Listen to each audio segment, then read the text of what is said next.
be able to see recordings. This meeting is being recorded. What do you call it? Yeah. Okay.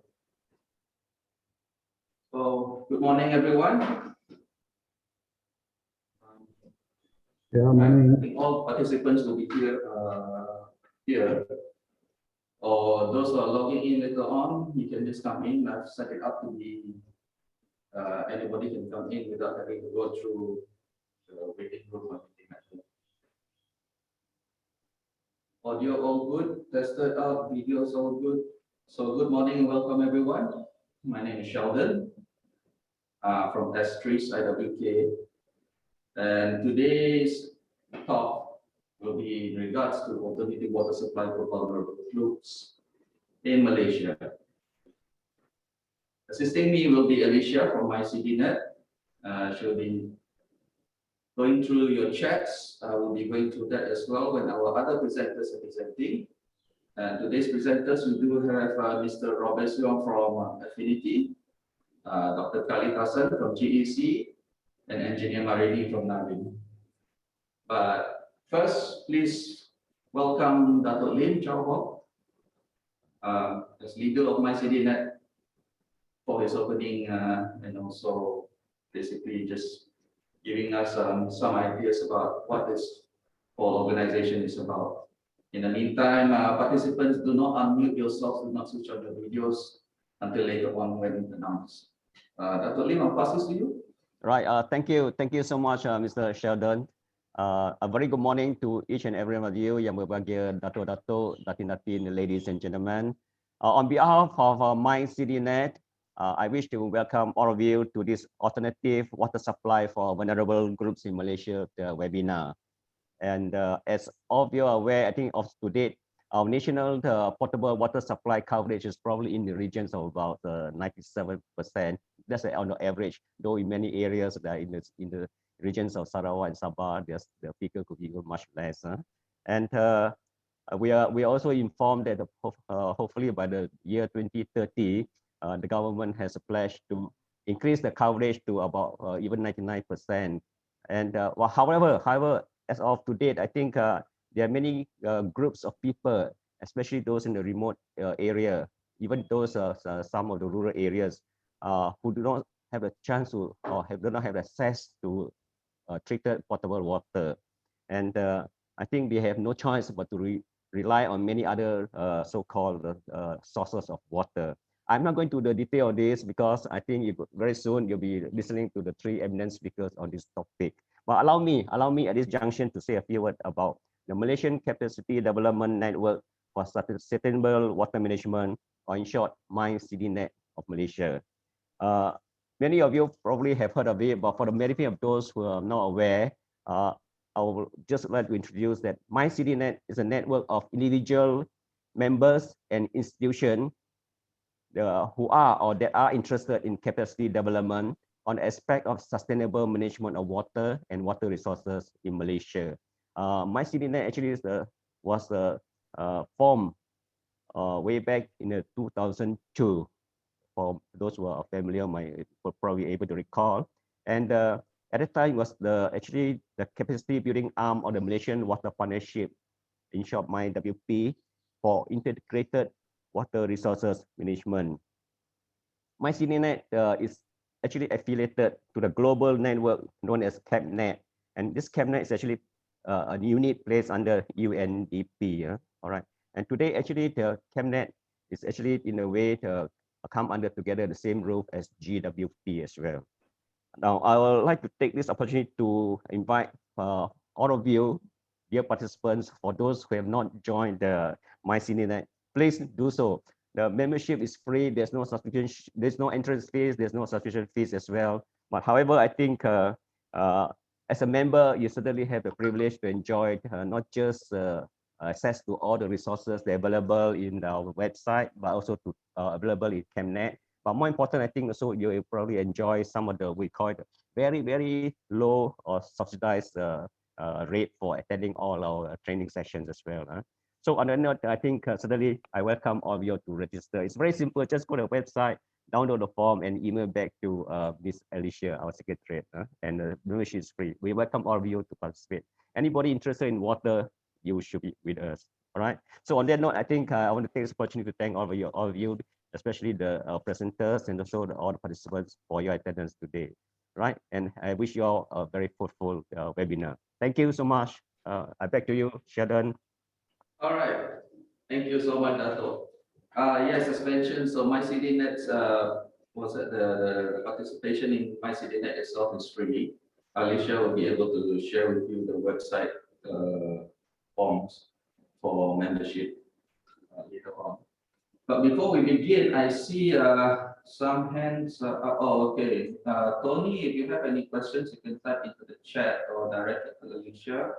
Maybe it's about chat. Was it Tony? Okay, I don't see. Maybe it's just an error in putting up his hands inside the chat. Right. Now for the alternative water supply for vulnerable groups, the first speaker will be from Mr. Robert Siong from EFINITY. I will pass the floor to him, or at least this chat to him to share his presentation with us. Mr. Young. All right. Okay. Thank you. Are you able to share? Yeah. Okay. I think.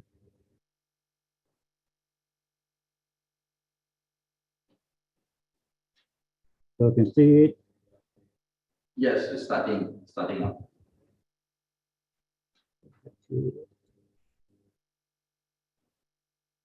All right. So what we are providing.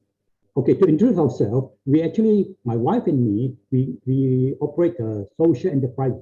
Social enterprise, as you know, that it is it's not a charity, right? But basically, we are doing this for more on a humanitarian thing that is not for profit itself, more onto the well-being of the the rural communities, right? So in 2006, we came out with a very simple innovation to provide, to enable the Organised or those rural communities who do not have like water pressure from the tap or all these infrastructures for them to filter water in a very convenient way. As you can see, if you have been to the Organised Kampung, you can actually see a lot of this like this water filter system where the government or Jakwa built for them. Actually, you can see of them, none of them is working. I'm sure you agree with that, right? Because the problem is that with the maintenance, right? As you know that everything is shared between the communities, everybody use, but nobody will maintain, right? So this innovation, or what we have this innovation is, this is the very basic, what I say, basic ways of doing things, right? See, what we understand is that what they lack of is the water pressure. So what we give them is the water pressure. We can use any type of filter, but we are now providing them with an ultra filtration, the UF type of membrane filter, which can go until 0.02 micron, which is as good as what these like companies like Enway, Huawei, Cuckoo type of brand are using, right? This is very, very high tech type of filter system, right? And the thing is, they can even go to, you can even use somewhere to maybe 10,000 liter for the lifespan, and it's actually very easy for them to maintain. As you know, that maintenance is always the biggest issue, right? So we will solve this problem of maintenance. And the efficiency is simple because they're using pressure.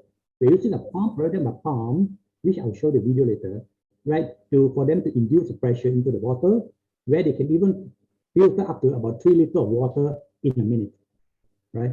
Unlike all other filters, where they use gravity, they use, it's too slow, right?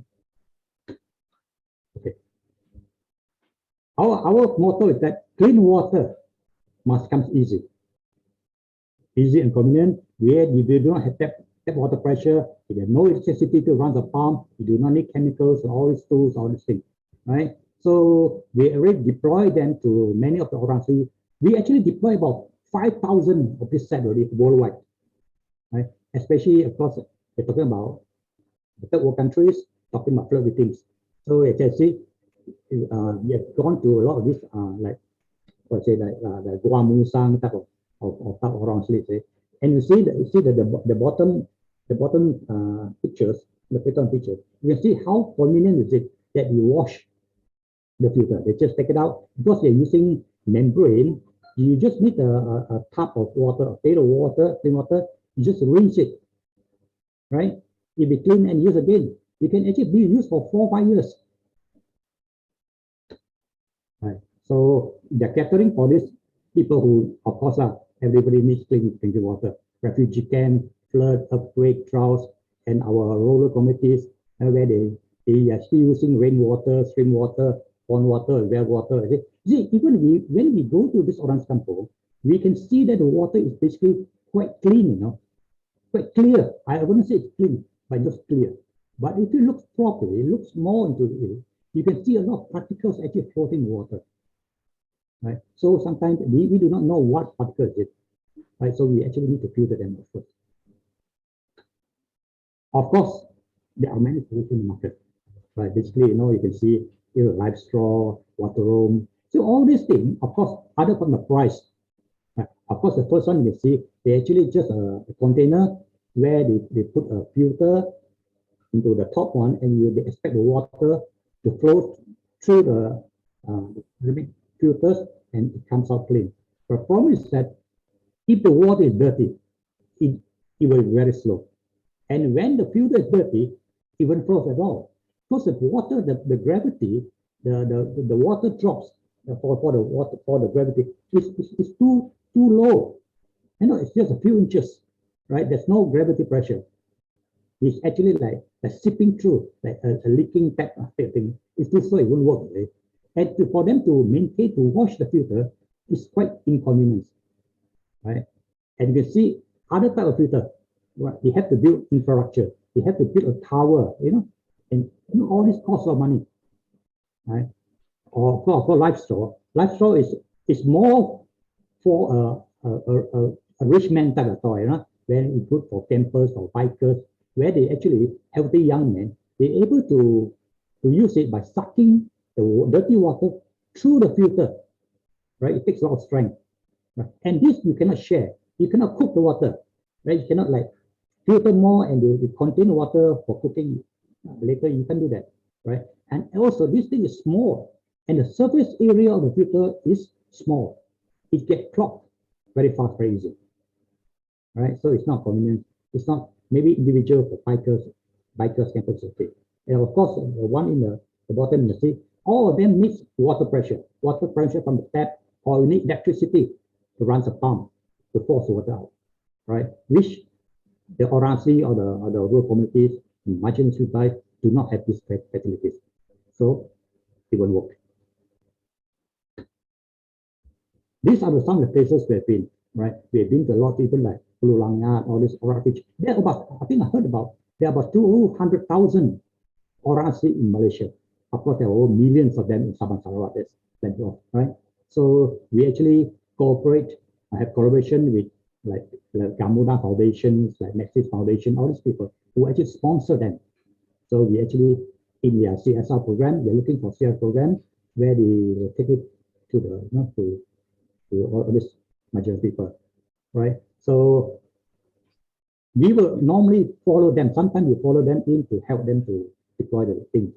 So we also work with NGOs like the Rotary Club, Innovius, all these people, where these people are already, this organization, they're actually helping them already, right? So with this device, it'll be more convenience for a better solution for them. These are some of the countries we have been to, especially the Rohingya refugees. We deploy, I think, a few hundreds there.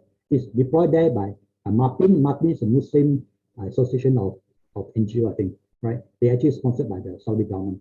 They took a lot to refugee camp like Bangladesh, Syria, the war zone, right? And we also work with churches, even like church in some church in PJ, right?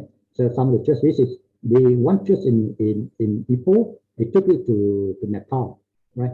Because the churches, they sometimes they lack of funds, so they cannot give. And our priority, our focus is that every home should have one, right? Every kitchen, right? So like Nepal, maybe of the logistics of the fund they do not have, they cannot give everybody. So what they do, they set up in a community area where the people can actually take the water of dirty water to the center and they filter it and they go home, right? So we also went to Lombok International Lab Institution. It's a program by UKM. It's the doctors, the young doctors, the humanitarian, the humanitarian club or something. They take, I think, a few hundred there for the Lombok earthquake victims. You see, these earthquake victims, until today, they are still living in the center, the earthquake center, right? They are not even allowed to go back. Earthquake happens very regularly, right? So and the water, like I said, the water they have is actually brought there by tanker. The water is maybe good for washing, but they are not clean enough for drinking, right? So this type of filter will come handy for that. Of course, like Myanmar or third world country, we have been, I think, to most of third world country, right? So even Papua New Guinea, other countries. So these are some of the awards we won. And recently, I think last year, we actually won the United Nations under JCI, the Sustainable Development Goal Award. We won not just award, we won the best of the best innovation. So it's, we should be very something to proud, right? So I show you some of the video. Okay, this video I'm going to show you now is from the Batek tribes in Guamusang. You can see that this picture, because see, to be honest with you, see the government, okay, the government helping them to, let's say, by just Dr. Kali mentioned, a year 2030, hopefully most of water of Malaysia will be, they have clean water, the pipe water. The problem is not that simple. So to pipe water inside, they are so remote, they are so in to the jungle thing. It's quite impossible for actually to pipe filtered water to them. See, when the government says or anybody say they're going to have them with water, what they mean is that they're going to pipe the water from the field to the homes, not filtered water, not like Shabas water, not this type of water. I don't think it's possible. And some of these tribes are nomadic, like this Batik tribe. They move around. There's no way, you can actually move the water pipe according to where they're going, right? Okay, I'll show you how the thing, right? Okay, this video, see, look at the water. It's dirty, right? Especially when it rains, see? These orange, they get the water from the river, from the stream. When it rains, the water is going to come. Mr. Young, the video, is it showing up or is it running from YouTube or is it running inside a PowerPoint? Oh, you cannot see the video. Yeah. Can see the video, no. Sheldon? No, we can't. No, we can't. We cannot see. Video. Oh, then how can you might have to share a tab for the YouTube. Stop share the PowerPoint first and then share screen again and bring up YouTube. Oh, okay. Okay,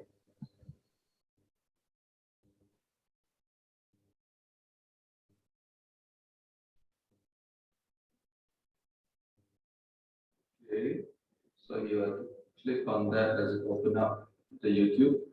Okay. The link.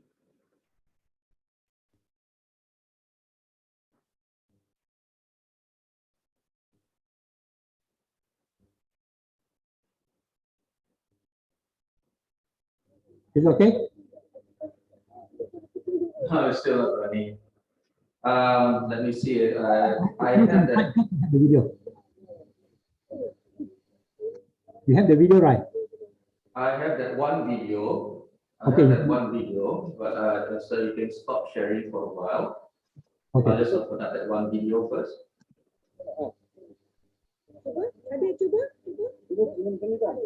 I stopped the screen sharing first.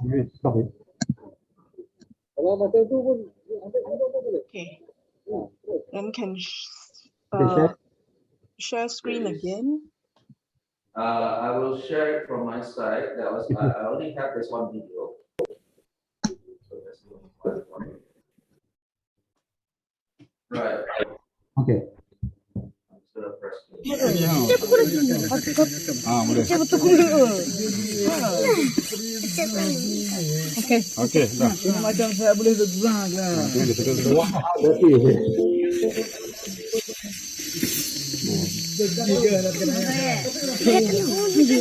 Boleh cuba minum? You boleh cuba minum itu air. Siapa nak minum?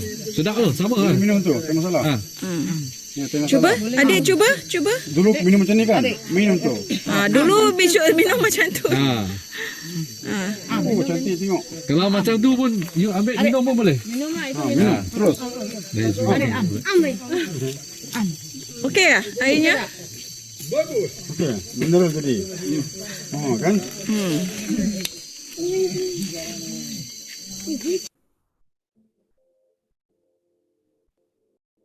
All right, let's start sharing that. So, Mr. Young, if you want to put your slides up again, and we can talk about the video that you shared. I think I'm done with that. Right. I think my presentation is finished. There's an audio happening in the background. I'm not sure what it is. Okay, Mr. Young, are you able to? Sorry? Yeah, you can continue speaking, no problem. Okay, I think my presentation ends there already, is it? So basically, that's the end of the slides. Right. Other questions that you like to ask or something? Well, any of the other panelists, Dr. Kali, Engineer Marini, Dr. Lim, do you have any questions for Mr. Young? Yes, Mr. Young, that's a very innovative invention. I would say straight away ready to drink kind of device in terms of filtration. Is there any issues on in terms of I call it any contamination from this bacteria or things like that? How we solve this problem? It's 0.02 microns, right? Technically, it should be able to remove 99% of the bacteria, right? So this actually we do not make the filter. To be honest, we do not make the filter. We purchase it from the company, the filter itself. I see. Right. So this company they have their own ISO type of testing things, right? So this actually is if you have a water filter at your house, maybe it's a branded thing. If you look at the back, look at the filter itself. Basically, most of them are the same. Right. So what you can just purchase a better quality brand, and you can use it. Right. You can even use membrane filter, ceramic filter, any other filter. And the thing is this orange, these people already drinking the water without filtering. Yeah, we're still. Right. So there's nothing much more harm you can do to them. Right. Right. Of course, not perfect. Let's say it's perfect, not because we do not put like chlorine that thing. But sometimes we also advise them to boil the water, just in case you get contaminated in between. Just for advice, right? So it's not enough. But so most of them will be happy if when you see the water is clean and clear, and we can even put a multiple type of level of the filter. You can put 2, 3 filters. You can do that, because we have the pressure. Right? Once you have pressure, you can actually do that. Right. So so if you think that the water has smell, maybe you can put something ethyl carbon type of filter in between them before it comes out of the water. And then remove the smell. Right. So it's very handy, that thing. Is it very expensive? How much is it? Any idea? Okay. The whole set, it comes in a bag, just like that. Everything is inside, right? You have the form, what you need, what they need to have is just a bottle, Coke bottle, Pepsi bottle. The innovation is actually this thing. It's a tap, right? So they take the bottle, put dirty water, they put inside, pump air inside, the water comes out through a filter. That's all I do. Basic science, nothing high tech, right? So we give them the filter. This is a membrane filter, right? For them to wash, they just need to Open it up, right? Open up. This is the membrane filter. When it's dirty on the side, you just take it out. Just use a pail of water. You just rinse it, right? It's something like a cloth type thing, right? And the dirt will remove from the side. And you put back again.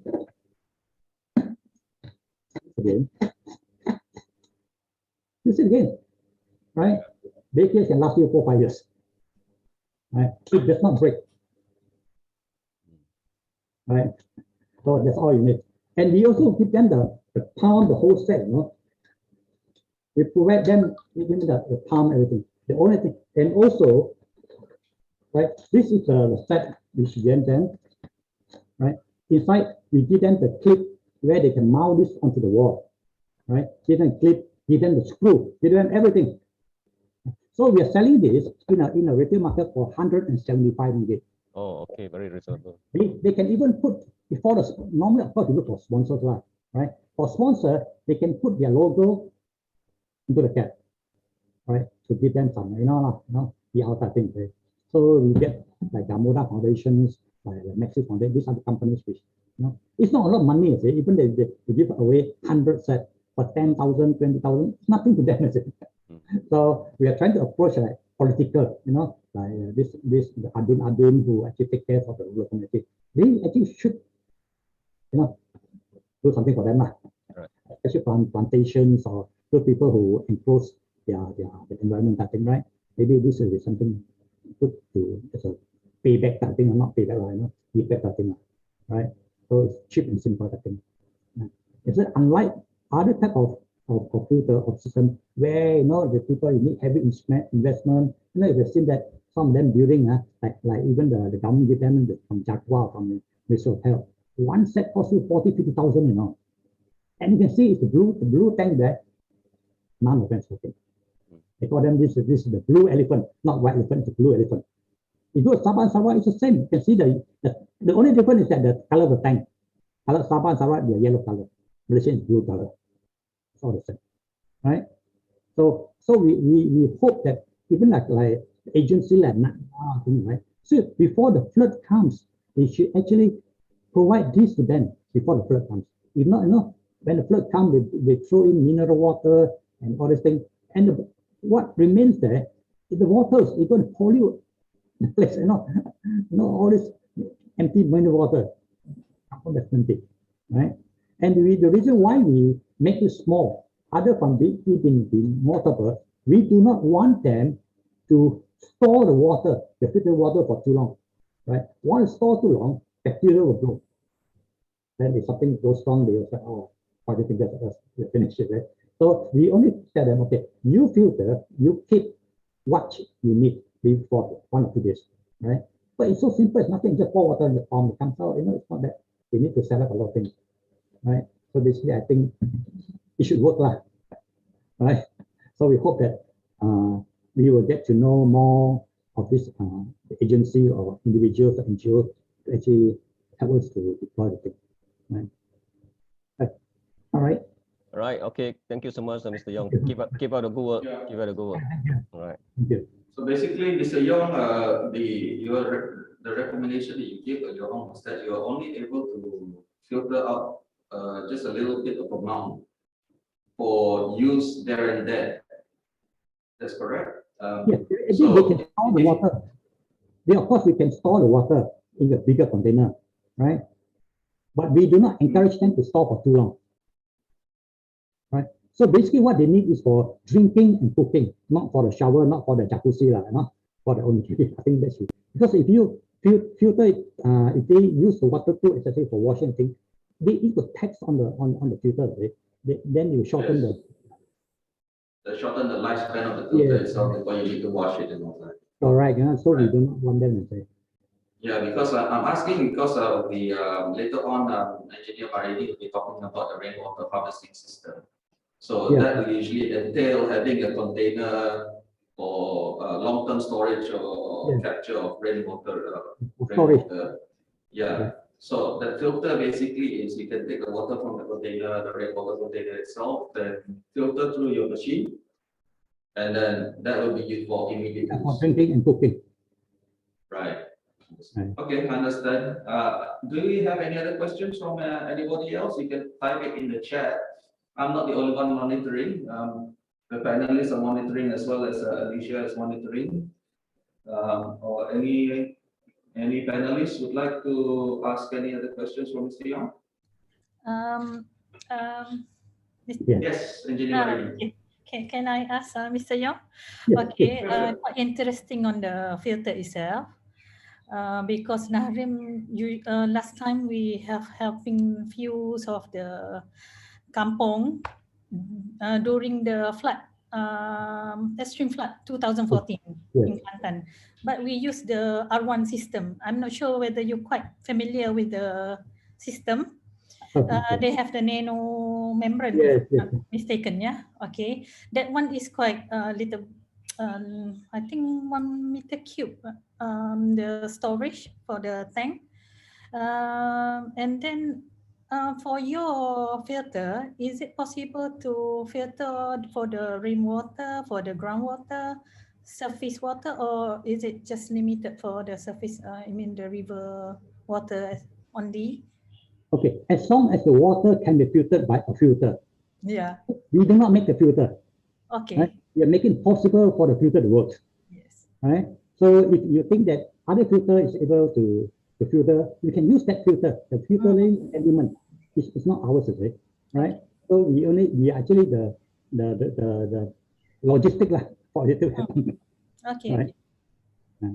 You see, the problem is that the reason why we do not want to make, we can actually convert this into a bigger bottle. So we can put a 40 liter of water. I think it can be done. It's the principle is the same. The method of pressuring the thing come out. Yeah. You know, it's not difficult. But we are not looking at the aspect of for the whole community to share. Like I said, maintenance usually will destroy the thing. After 3 months, none of them works. So you are more focusing on the potable. Yes, every home should have one. We are going to give every home like one kampong. We see one kampong usually about maybe 50 or 100 type of. All right. So if that kampong, the community is small, maybe 10 families, nobody will help them because it's not visible, not feasible to build the system for them. Too expensive to cater for just 10 families. So instead of that, why don't you spend 1,000 ringgit, give one of them, each of them. So it's more to divide and benefit rather than build a big one to. Yes. Yeah. Sometimes they build the system in a community hall. Not everybody lives near the community hall, right? So the guy is going to carry water 200 meters away every day. I don't think it's convenient for him, right? They can actually, you see, most of them, they pipe the water to the home again. Right, from the hill, you can see the black PVC pipe everywhere, right? They can pipe the water to the home, right? So so they have a tap, they can open tap and they can just filter the water they need for drinking and cooking as well. Okay, thank you, Mr. Yong. I think it's quite reasonable price, and then I think maybe we can discuss forward. Right, please, that'd be great. Rural projects, okay? Right, thank you very much. Right. Well, that's the thing. It's great that the two of you are here because I think this particular product as well as the rainwater harvesting system from Nahrim itself can work in conjunction with each other. Because the access to potable water itself, I mean, one of the reasons why people who go camping sometimes they think that, what do you call that, a live straw or something like that. So I think it's almost a similar concept. It's just that it's on some bigger scale itself. Yeah, ours is family scale, see? Sorry, pardon? Ours is more for family scale. All right.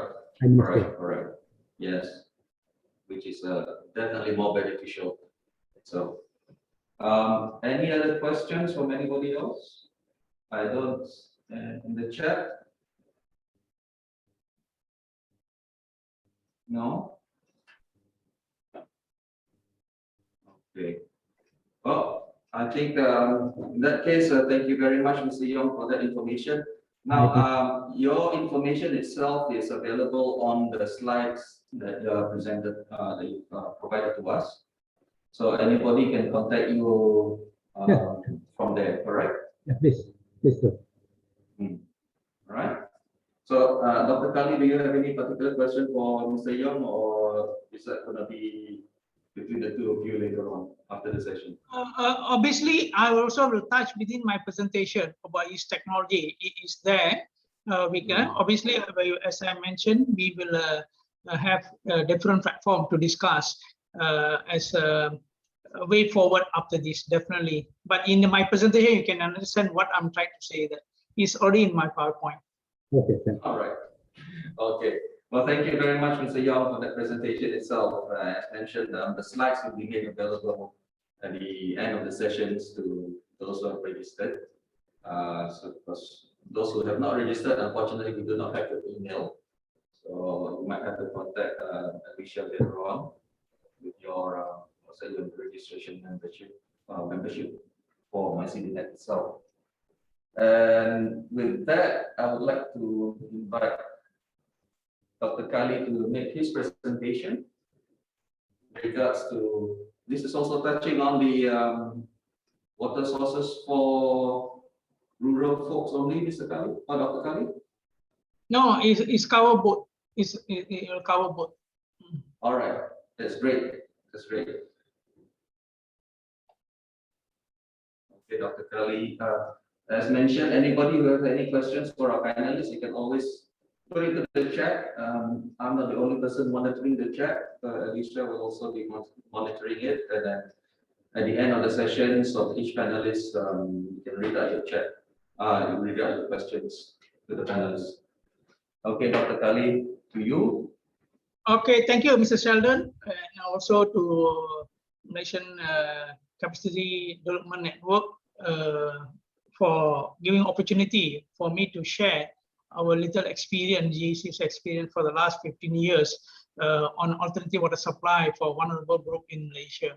So these are the flow.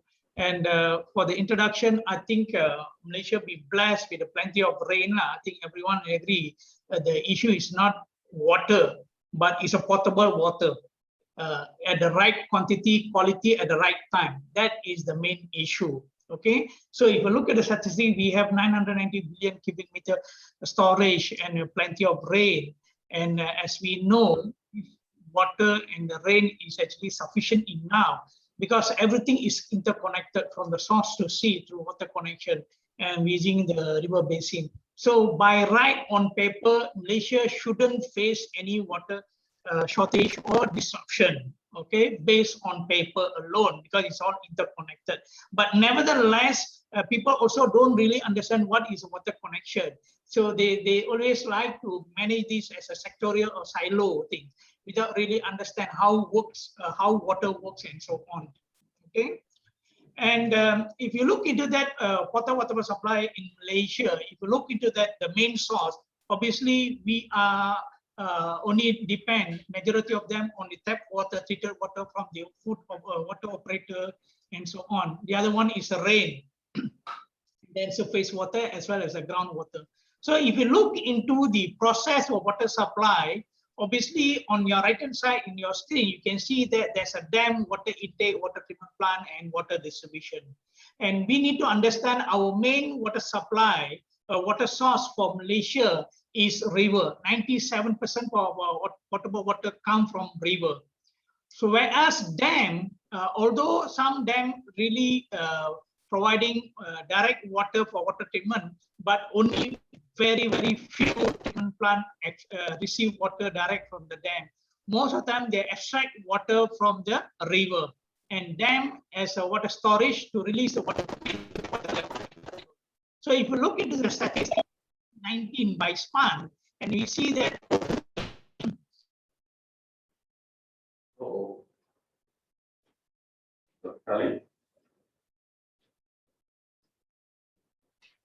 we lost Dr. Kali. He still shown as logged in, and his screen is still out.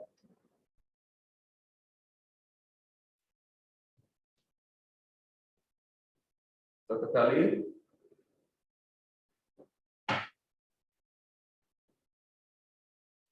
All right, I think we'll have to get Dr. Kali to relog it again.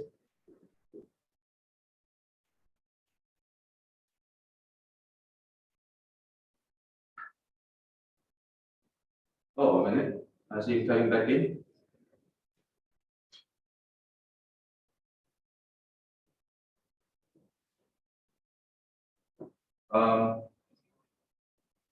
Okay, Mr. Yong, I can see your video moving totally. I can hear you as well. Excuse me, can you hear me? Yes, Dr. Kali. Now No, I can hear actually, you. when you say you can't hear, I can hear you loud and clear. We cannot My see you. goodness. We cannot hear you. Okay, sorry. I think this is a problem with the technology. Okay, so can you all see the screen? Right. Okay. Yes, yes, you can It's see. all done. Okay, so as I don't know where I stopped or missed from action. So basically, look at the statistic. 82% of the potable water extractions come from the river for the treatment plant, whereas only 16% from the dam, and less than 1% or 2% is from the groundwater. So these are the facts from the span about potable water supply in Malaysia. And if you look into the domestic water usage in Malaysia, if you look into that, obviously Malaysia boleh for wrong reason. Compared to WHO recommendation is 165 liters per capita per day, whereas Malaysia, we are using 226 liters of water per day per capita. So it's around 37% more than WHO recommendation, UN recommendation as well. And if you compare to our neighboring country, Singapore, who only use 143 liter per capita per day. So these are the issue that when we say about potable water management in our country, we also have to look into the demand management. As I mentioned in the earlier slide, we have plenty of water. That is not an issue, but we need to also manage the water demand in the country. And if you look into that water usage within the household, 26% been wasted or used in toilet, followed by washing machine, 22%, and then the shower and the rest. Okay, and back to our main topic today. What's the issue on water supply in Malaysia? So I have divided into three different aspects. One, water accessibility, especially for the vulnerable group as per our title today. The other one is water quality and water quantity. Okay, so if we look into the first one, water accessibility, focusing on vulnerable group, according to the span, water supply coverage for Malaysia, especially for Peninsula and Federal Territory, KL and Labuan, is 96.7. These are official data from them.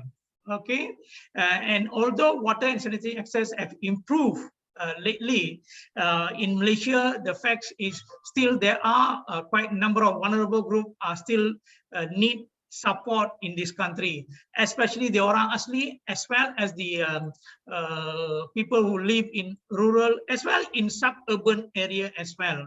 And according to the Department of Statistics of Malaysia, it shows that 53% of orang community orang asli do not have access to the piped water. Okay, and this orang asli community suffer from the lack of sanitation as well as the clean water services, as they collect water directly from the river or stream, which I'm going to share as a case study. Besides that, there's another vulnerable group which not limited to orang asli or rural community, but also in urban community, is the potable water availability during the disaster. And that one is including urban community. I think Narem have experienced it, Natma has experienced it when we have flood, worst flood over the years and so on. So this is another vulnerable group that we need to address and cannot run away from this. This could be in urban area, even within our residential area. Okay. And when come to water quality, obviously at a global level, 80% of the global wastewater goes untreated or even partially treated, that contain everything from human waste to highly toxic industrial discharge. And this cause river pollution, and when they quantify in the, I think 4 years ago, a report showing that most prevalent water quality problem being identified at the global level is eutrophication due to the high nutrient loads, especially phosphate and nitrate.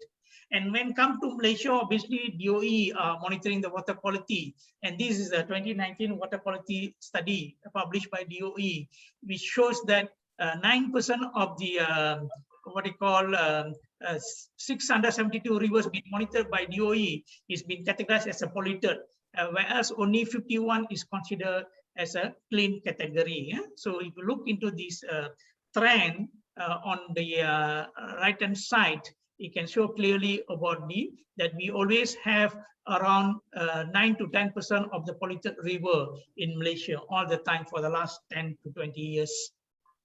And the third one is obviously water quantity. This is always a major issue, is due to the insignificance of the water management and also due to the current scenario of climate change and also growing in demand and also the pressure on the water resources. And if we see, when we try to quantify, we found that there's a significant decreasing in water availability per capita in Malaysia. And one of the issues is reaching practical limit of some of the surface water resource development. So some river basin have facing this problem, water shortage and water security for the country. And one of the way forward that been adopted for over the years is interstate or inter-basin water transfer. I think we have seen Pahang, Selangor, and Kedah, Penang. Obviously now we have conflict between Kedah and Penang. Who should pay for the conservation of the forest or water catchment area and so on. But I'm not going into that now. Now third one, I want to give overview of type of alternative water available before go specific like what Mr. Yong have mentioned, one of the gadgets available in the country. So these are the overview of different type of alternative water source available at a global level as well in some in Malaysia. So let me go one by one. One of the common one which been adopted, been used by for years, when I was small, this is something common for rural communities, rainwater harvesting. Okay, so if you look into that, I have put in the overall perspective of how the system works and the thing. So it's about something is common, easy. Only thing we improvise the system on water collection, rainwater harvesting collection system. I think Narim is here. I mean, they are the champion, they are the custodian of rainwater, they have prototype and so on.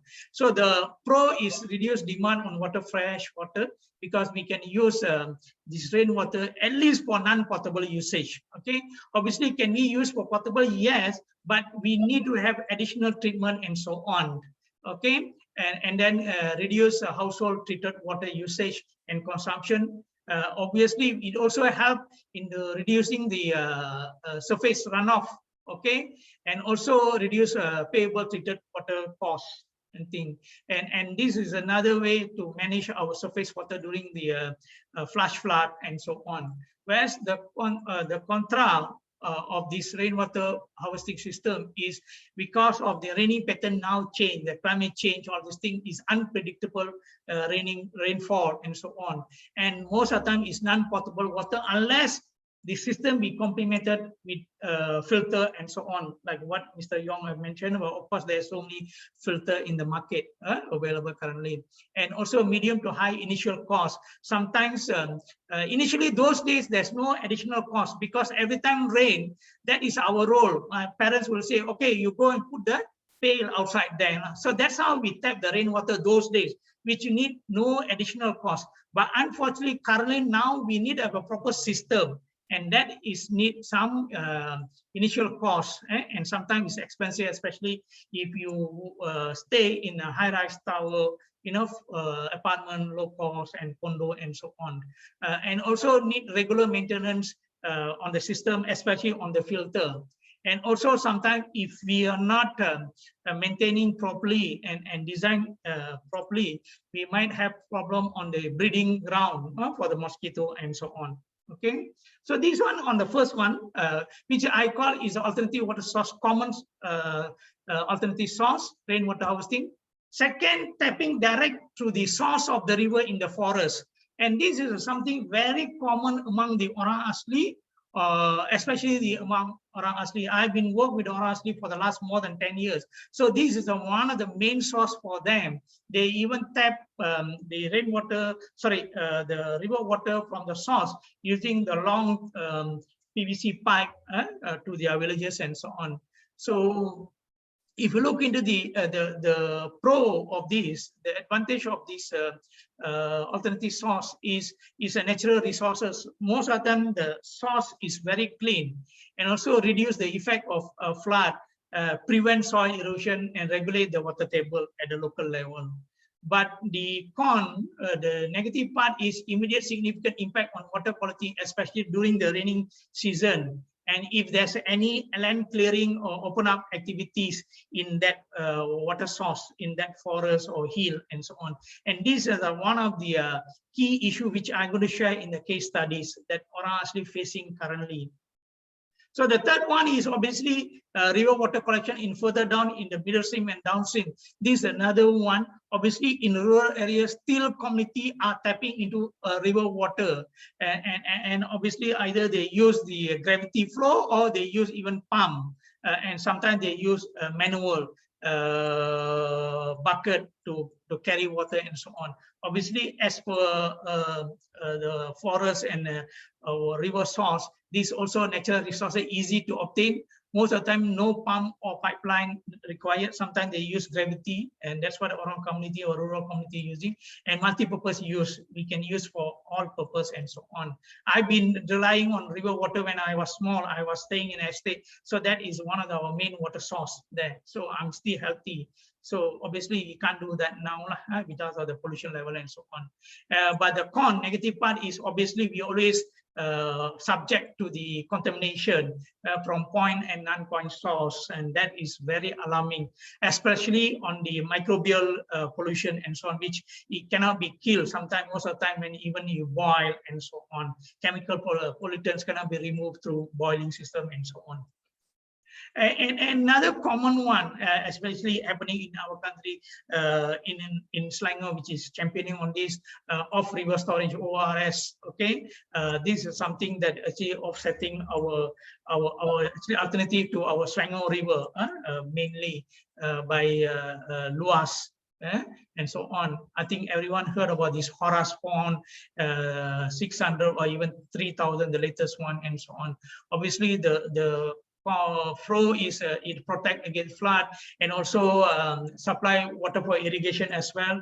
Beside to ensure that there is a regular water supply all the time, and also play important role as a dilution factor whenever there is a pollution level or water level low in the river. Okay, but the or negative part is require large amount of land as well as the financial input on that. And the next one is reuse and recycle of water. This is also something common those days that we need to have a rocket scientist to implement that. Okay, so what normally we do, reclaim water from the varieties of source of, and then treat and use this for the beneficial purpose according to the water quality and so on. The pro is reduced demand for fresh water because most of the time non-potable usage we can use for this so-called reuse and treated water locally. Reduce volume of wastewater being sent to wastewater treatment facilities, and also reduction of energy use by the municipality and so on. Whereas the sad part is about the risk of smell and also potential health problem due to the incompetent treatment, and also the microbial issues, and also heavy metals and other things. So you can see in the diagram, those are some of the example of the reuse and recycling. In fact, there's so many technology available. In fact, it's been used in Malaysia. The next one, of course, storm water collection. This is a bit high risk, but it's something common because there is a technology available to treat this surface water. The thing, obviously, the positive side plus is about flood reduction, similar to the reduction on the stream bank erosion and reduce overflow of sewer line and so on. Whereas the con is unpredictable rainfall, as what we already mentioned earlier. Regular maintenance required and require most treatment and cost also involved on that. Overall, these alternative water source as a common technology, common practices that been some of the technology alternative source practices been implemented or practices from those days is actually tap into any option is actually natural man-made. Look into the blue-gray water, and the pro to this is reduce pressure on water catchment, water resource, provide reliable water supply for all, especially to vulnerable group. Whereas the setback for this overall is the issue on the water quality and quantity, as well as the health issue. But nevertheless, we also want to look into the other technology. Obviously, I'm going to share two: desalination, where we can use seawater. Obviously, this is not something new. It's been used at a global level. You can see the diagram. In fact, I have visited one in Hong Kong also, where they use seawater or brackish water, so that to protect our fresh water, or unless they don't have fresh water, they can opt for this. Obviously, the contra will be energy intensive, very costly, and also maintenance and proper disposal of the waste and sludge and so on. So although technology available, a lot of countries have adopted this, but for me personally, I think Malaysia shouldn't look into this because we have plenty of fresh water, surface water. The other option, this is something common. I always encourage, especially for rural area, GC also been exploring this atmospheric water generation, where we can tap into moisture level in the air, water contents in the air, and turn into water supply, all these things. There is a lot of technology available into these. I think when I was in South Africa, this is something common for them. And the pro on this is a portable, produce portable water, and it's very portable. We can move around anywhere. So it's very easy, very convenient, very mobile, and so on. But on the other hand, it's very high cost and energy required. Obviously, it's also depend on the temperature and humidity level of the air in the local climate and so on. So it's reliable, but cost very thin and so on. So if you look into this specific alternative water supply source, is tapping into infinite source. I mean, that is not an issue, and it also can produce clean and safe potable water because we use the right technology. But unfortunately, it's very expensive and very limited on availability and so on. Okay, finally, I will share with everyone about some of the existing project that we have undertaken for over the years. So three things. One is sustainable water resource management for community. We are drinking water supply. Actually, we have undertaken this for specifically for orang asli in Kinta, Upper Kinta Basin in Ipoh. Obviously, previously this community have been supported by the Kinta District Health Department through the Bakash project, where they're supposed to provide this clean water supply from the forest source of Kinta River. Okay, but as we know, the main issue we have when we do initial consultation is, according to our own community, they always face high siltation. Okay, our water is always teh tarik lah. For them, they don't need to mix teh tarik, they can get from river and from their tap and so on, because one is the especially during the raining season. Secondly, because of the land clearing in for logging and other activities, okay, in the catchment area. And second issue is about poor facilities, a lack and poor condition of water storage that been provided earlier by the government, and also on the mini dam maintenance, lesser storage, lack of maintenance, as well as the dirty storage water. Okay, store water. And the third issue always bothering this community orang asli is the weather condition. Limited water supply, especially during the dry season, is also a major issue faced by this community. And opposite to the siltation, high teh tarik in a rainy season. So both time they facing the problem. So these are some of the consultation. So these are the activity we do. We upgrade the mini dam before and after. These are the example.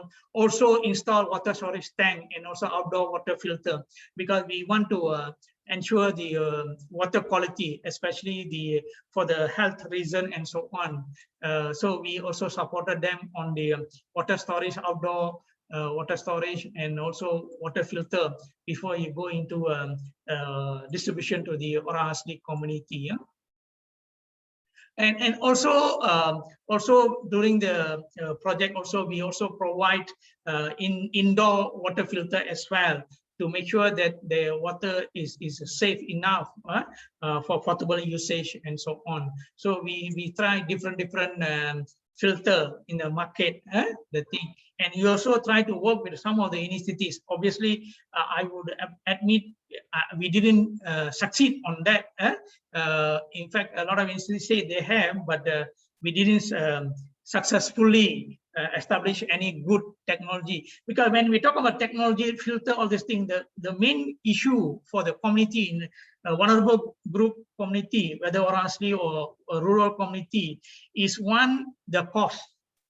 Okay, of course, there's a lot of technology, but it's beyond affordable of this vulnerable group. Second, the maintenance, whether we need electricity and other things. No? Okay, so these are the factors that need to consider before we can promote and suggest to this orang asli or vulnerable group. And also as a part of the sustainable process, we also ensure that the community also be empowered about this issue happening, about the climate change, about how they can manage on their own without any external support from government or even private sector and so on. So we empower them, and also we rekindle the traditional knowledge that they have, how they can use even wetland plants, nature-based solution to treat and also to reduce the pollution level and so on. So we also introduce some of the game, interactive game and poster and pollution. And bear in our mind, we also need to be very creative when we communicate with them, because most of them, they can't even read. So we need to come up with some graphic information for them to understand and so on. So this is actually, I'd like to thank HSBC for supporting this project. So this is the first one. Second, I'm going to look into the suburban and urban community through water stewardship agenda under the Water Project Spark Foundation, where over the years, they finally went into alternative water supply for urban and suburban. So these are the example of the rainwater harvesting. And I think Narim is here. So these are the good example how we supported the urban and also suburban community through the rainwater harvesting and customized rainwater harvesting. And our focus is mainly on apartments and flats. Okay, and for information, during the last water disruption, in fact, this rainwater system become handy for the whole community in the block to sustain. So they really use the rainwater harvesting to complement their water source during the disruption period, and is actually it's been highlighted in newspaper and so on. So it can be very reliable alternative water supply for urban and suburban, and we have proven this over the time for the last, I would say, more than 6 or 7 years, and there are so many people are benefiting on that. And obviously our initial suggestion to the community is meant for the non-potable usage only. Whether can we tap this into a potable? Yes, can, provided that we provide what you call a filter system to them. And obviously, as what EFINITY, Mr. Yong mentioned, that we one gadget that we can explore on this, okay, which is produced locally. And this is for Selangor River Basin. Obviously, the community, we also show them that by reducing the need for the clean, potable, treated water, we also indirectly reducing the pressure on our water resources. So therefore, any non-potable, they use the rainwater harvesting and also the river water, surface water, and so on. Okay, so in fact, if you see that, you even quantify how much water they use in their nursery and for their garden and so on. So that's how we convert and quantify about the reduction on the treated water and the reduction on the pressure for the water resources. Okay, and finally, the third one, as I think previously someone had mentioned about this, during the disaster period, GC with the MyWP Malaysian Water Partnership, and also with NADMA and so on, we have conducted a series of community preparedness during the flood things.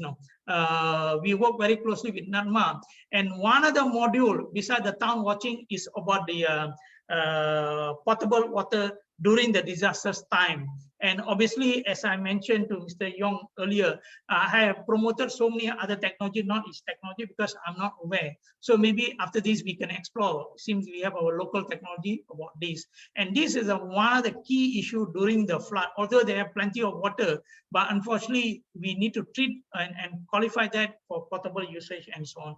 This, in fact, for information, in the next, on the 10th, Malaysia is hosting, in fact, GEC will be the main trainer for regional training on this disaster planning, including one of the chapter on the water supply for the 22 country, apex country, and Malaysia is hosting that.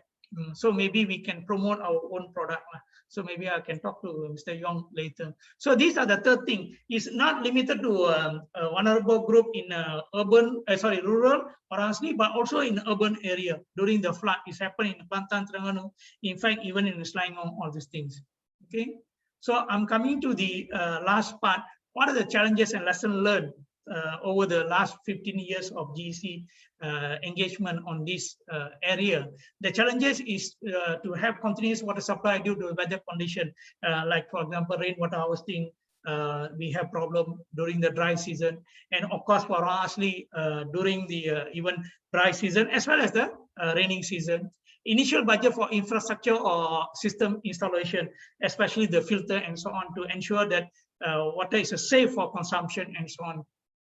High logistic costs for vulnerable group, especially orang asli who live deep inside the forest or water catchment. And this is another challenge that GEC face, because the cost to bring the technology or the tools to the orang asli settlement is very expensive, because accessibility, limitation on the accessibility and so on.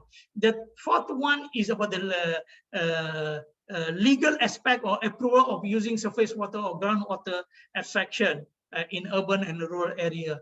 In fact, GEC also sometimes we are not so favorable to promote rainwater because of the legal, because we need to get clearance from Ministry of Ministry of Health, okay, before we can say that it's safe for consumption, because it come under their purview. And the finally need for further extensive treatment if harvested water used for potable. But obviously we can look into now what Mr. Yong has presented. Okay, and the lesson learned, initial and feasible assessment need to be done before support or install alternative water supply. So we need to have this rapid assessment, initial and feasible assessment need to be carried out. Beneficiaries need to be well informed and need to be empowered. I think that's what my CDNet are doing, empowering, capacity building on the training and skill to operate and handle any system, any technology that we introduce, or even approach that we introduced to them. Safety and hygienic factor need to be considered too, and in fact that should be the main factor initially. And finally, need seed grant or funding to support orang asli or vulnerable group on alternative water supply, as I think this also been mentioned by Mr. Yong. This is something that always an issue, and that's where our private sectors can come in and to support that. And finally, the last slide, way forward. As everyone knows, water catchment protection is vital for everything, because water is a basic need for human right on this thing. Surface water quality need to be improved, and clean source need to be preserved or protected. Rainwater harvesting system can, although it been said is a mandatory, but my question is it true to reduce the pressure? So we always have problem that on this. Simple and maintenance free and easy to handle and low technology of system infrastructure for alternative water supply to be developed, promoted and supported. GC, as I say, I always promote on the disaster management water supply for the disaster period. And we always look for this technology. And then now we can explore what been shared by Mr. Yong earlier. Okay, and finally, monetary support need to be given through government or private funding as through the CSR. And one of the system mechanism available now is Wakaf IA by CASA, where you can even take some loan and also some grant from the government through Wakaf IA for the potable water supply. Okay, so I think basically that is what I like to share through GEC's experience and through some funding project over the years. So I hand over to Mr. Sheldon on this. Thank you. Thank you very much, Dr. Kali. It was very informative, that's for sure. I was also surprised by some of the information that you provided, especially on the legality of the rainwater harvested. So in your experience itself, it means that water that's harvested in our backyard, basically, we're not able to use that for our own domestic use. Yeah. I mean, that is something common. So, like, for example, even we have experience how to turn the rainwater harvesting into a potable usage, but we need a technology because we need to fulfill the condition put by Ministry of Health. So we cannot simply, just because NGO we can promote anything. So we need to balance on the safety, health concern from the ministry before we promote and so on. Okay. Right. Oh, but my concern was more on the personal use because I remember my grandfather's farm previously also, we used to collect water, rainwater harvesting and all that with the mosquito netting and all that. So yeah, we used to boil that water and just drink it straight away. So I think it's not only you. When I was small, I hate rain because every time rain, you need to go and tap the water. You have to bring your pail and then hours and then carry. Yes. Sometimes you're lazy, so we always play to other. Okay, it's your turn and my turn. That kind of things, lah. Yeah, understood. Well, thank you very much for that. I'm sure that I have some other questions as well, but I would like to open it up to there's one in the chat, right, Alicia? Yes. Yeah, I can see. Okay, this is from Chinkia. Dr. Kali, what is the demand for non-potable water in Malaysia? I think obviously I don't have data to quantify, but comparatively is very high. If we see that based on our initial water auditing in the schools, I would say that 80% of the water usage is for non-potable needs. Okay, but unfortunately, because we don't have separate system for potable and non-potable, currently the water supply is combined. So that is the main issue. So we are actually wasting such a what they call high precise treated water for non-potable. That is such a wasting of water and wasting of money because we use so much money to treat and yet we use for non-potable usage. And if you look into the water abstraction, 67% of the river water abstraction is for agriculture. 13 is for industry, only 11 for domestic use. So therefore, for me, I can safely summarize that the demand for non-potable is very high, but unfortunately, because we have only one supply system, piping system, and the thing, and those days, even now, lately, I have even some schools or even some building, even DID building, they have two different piping system, one for potable, another one is non-potable, rainwater harvesting for non-potable usage. In fact, there are some government building already practices that, even some schools have practices that. I cannot deny that. In fact, I'm in the scholar study, so I know exactly how the thing. So there is a good things happening. The only thing is we need to ensure the government should uniform these and put this into a practical, especially to the developers from the beginning, have dual system supply water to the houses and homes and so on. So I think by if we are not ready for that, then forever we're going to have difficulties to promote the alternative water supply for non-potable usage. That is my personal view. Yeah, for domestic use, I would agree in regards to if you're having one, say, even if you have two pipes going into a house, the tendency for confusion between which pipe to use for drinking and non-drinking water may be high amongst the But that is normal. You know, anything new will take time now. I think we need to go through that phase. No, I think now even IWK, I think exploring about the treated water for industrial usage, for non-potable industrial usage is already in place. So we cannot run away from this.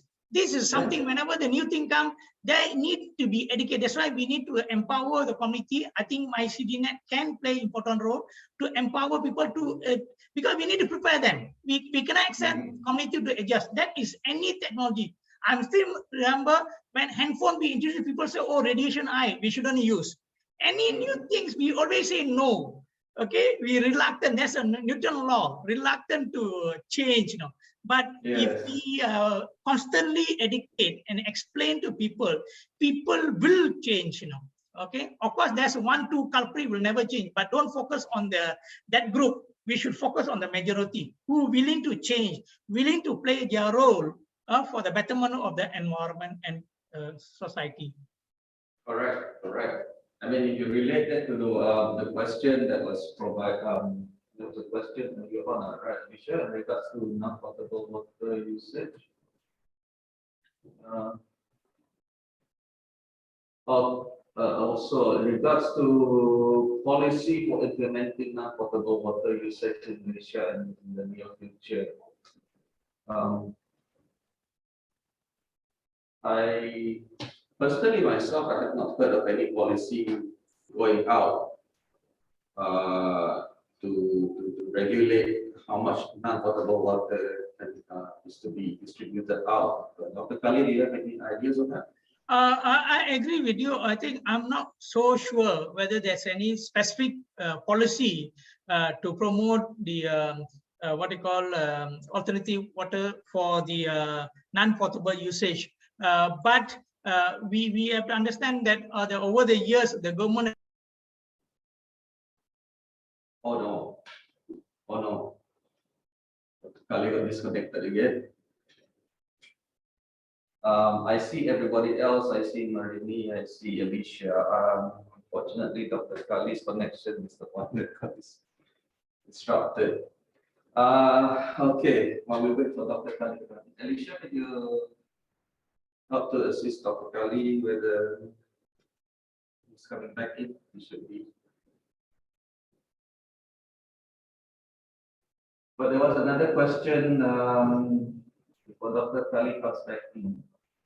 Another question in regards to treated effluent from SPP, acceptable for non-potable use by the society. This is from Nur Zarina. Okay, Nur Zarina. Yeah, speaking from personal experience here at IWK, we do have the ongoing project now for provision of non-potable water for industrial use itself. I think you've seen that in the news before. So it's a treated effluent water. But it's, as mentioned, it's only for industrial use at the moment. Recently we did have a signing ceremony with Islam itself as well. You can check the news for that, that link or the email later on to all participants or registered participants so that you can read up on it more. Now I'm trying to see whether Dr. Khalil. He's trying to get in. Can you see him? I'm not able to see him. Should be able to log in directly without having to get any. Yeah, I do not see him inside the basic. So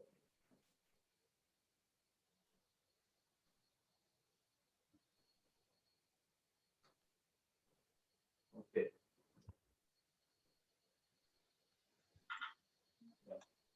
Well, I think any Q&A we can do that with Dr. Khalil later on after he comes in here.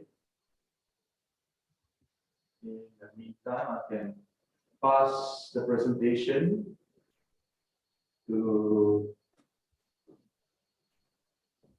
one minute. Room. Was there a waiting room? Oh,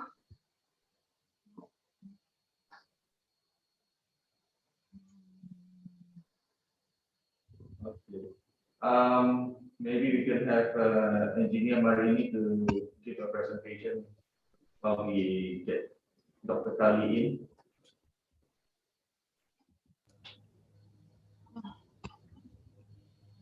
Engineer Marini, so are you able to do the sharing on your side? Not not quite. I'm sorry. I did try, but yeah, I cannot do this. Okay, because I will need to take a look, see at set Dr. Kali's Okay. how to get Dr. Kali back in. But this is a moment. Okay.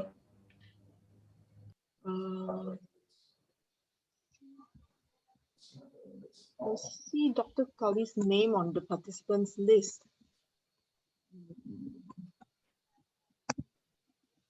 Okay.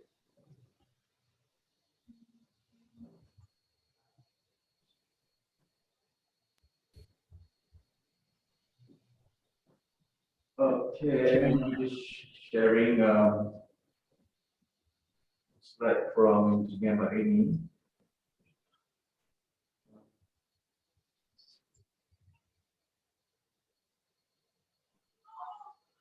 Okay, Engineer Marini, are you able to see the slides also? Yes, yes, I able to see that. Okay. Okay. Oh, a minute. I see Dr. Kali. Okay. Dr. Kali. Hi. Oh, so okay. Sorry, the technology is not in our side today. That's fine. In fact, I came It's to office to understandable. avoid this issue, but still. Right. Yeah. So we do have a few questions coming up in regards to your presentation earlier. Do you want to do that after Engineer Marini's presentation, or would you Maybe after the Engineer Marini's presentation. No issue. All right. Then we'll go back to the questions inside the chat. Any new questions for Dr. Kali? Alicia, I would need your help to help monitor the questions so that we don't forget them later on. Okay, everyone. Thank you for bearing with us through the technical hiccups. I will now help to share the presentation from Engineer Marini.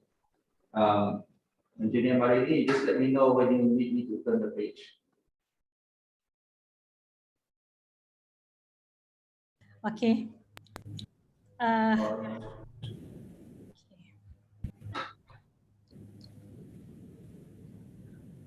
See.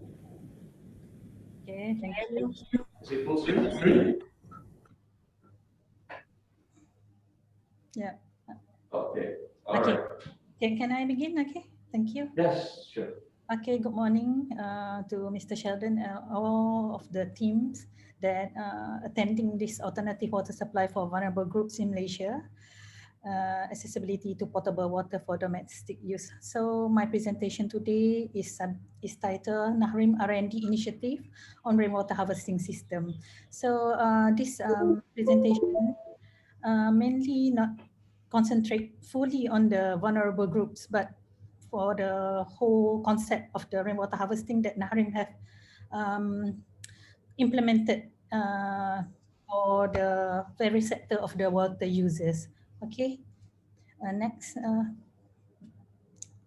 Okay, a little bit on overview of rainwater harvesting in Malaysia. So on this section, I will just we go back to see how the rainwater harvesting in Malaysia started. Okay, thank you. Next. Okay, water supply. We know that during in year 1998, Malaysia has been experiencing few episodes of extreme drought events due to climate change impact and also the El Nino. So this make the water supply impacted by droughts. Drought event has caused water supply shortages due to insufficient water resources. 9 water supply dams, this is during year 2016, have been experiencing decline in water storages that reach critical level that is below the 40% of dam water storage. So the drought is likely to cause the water pollution and also the water scarcity. Next.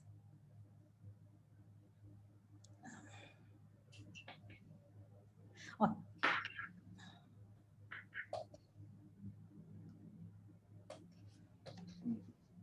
Slides are not moving. I try.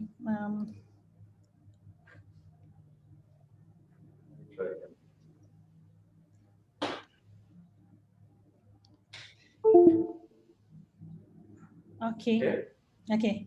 Yeah. So going back to El Nino and water crisis during 1998 and 2016, where the El Nino is recorded to be very high during this time. So in Malaysia, we has experiencing water crisis in 1998 on my right. On my left hand side here, the water crisis, the dry season, that involved with the 1.8 million people in Klang Valley, water rationing for 6 months. And then also have a lot of activities and economic activities also experiencing losses up to nearly for the Southeast Asia about 34 billion RM. Okay, and then on the right hand side is on what have been experienced by the El Nino, that the dam water storage has been depleted until you see the Empangan Bukit Merah, Timah Tasuh Dam, and all the Bukit Layang Dam, the down, and also the Empangan Teluk Bahang. So upper there is the SPAN press release regarding the El Nino and the water crisis during 2016. Okay, next.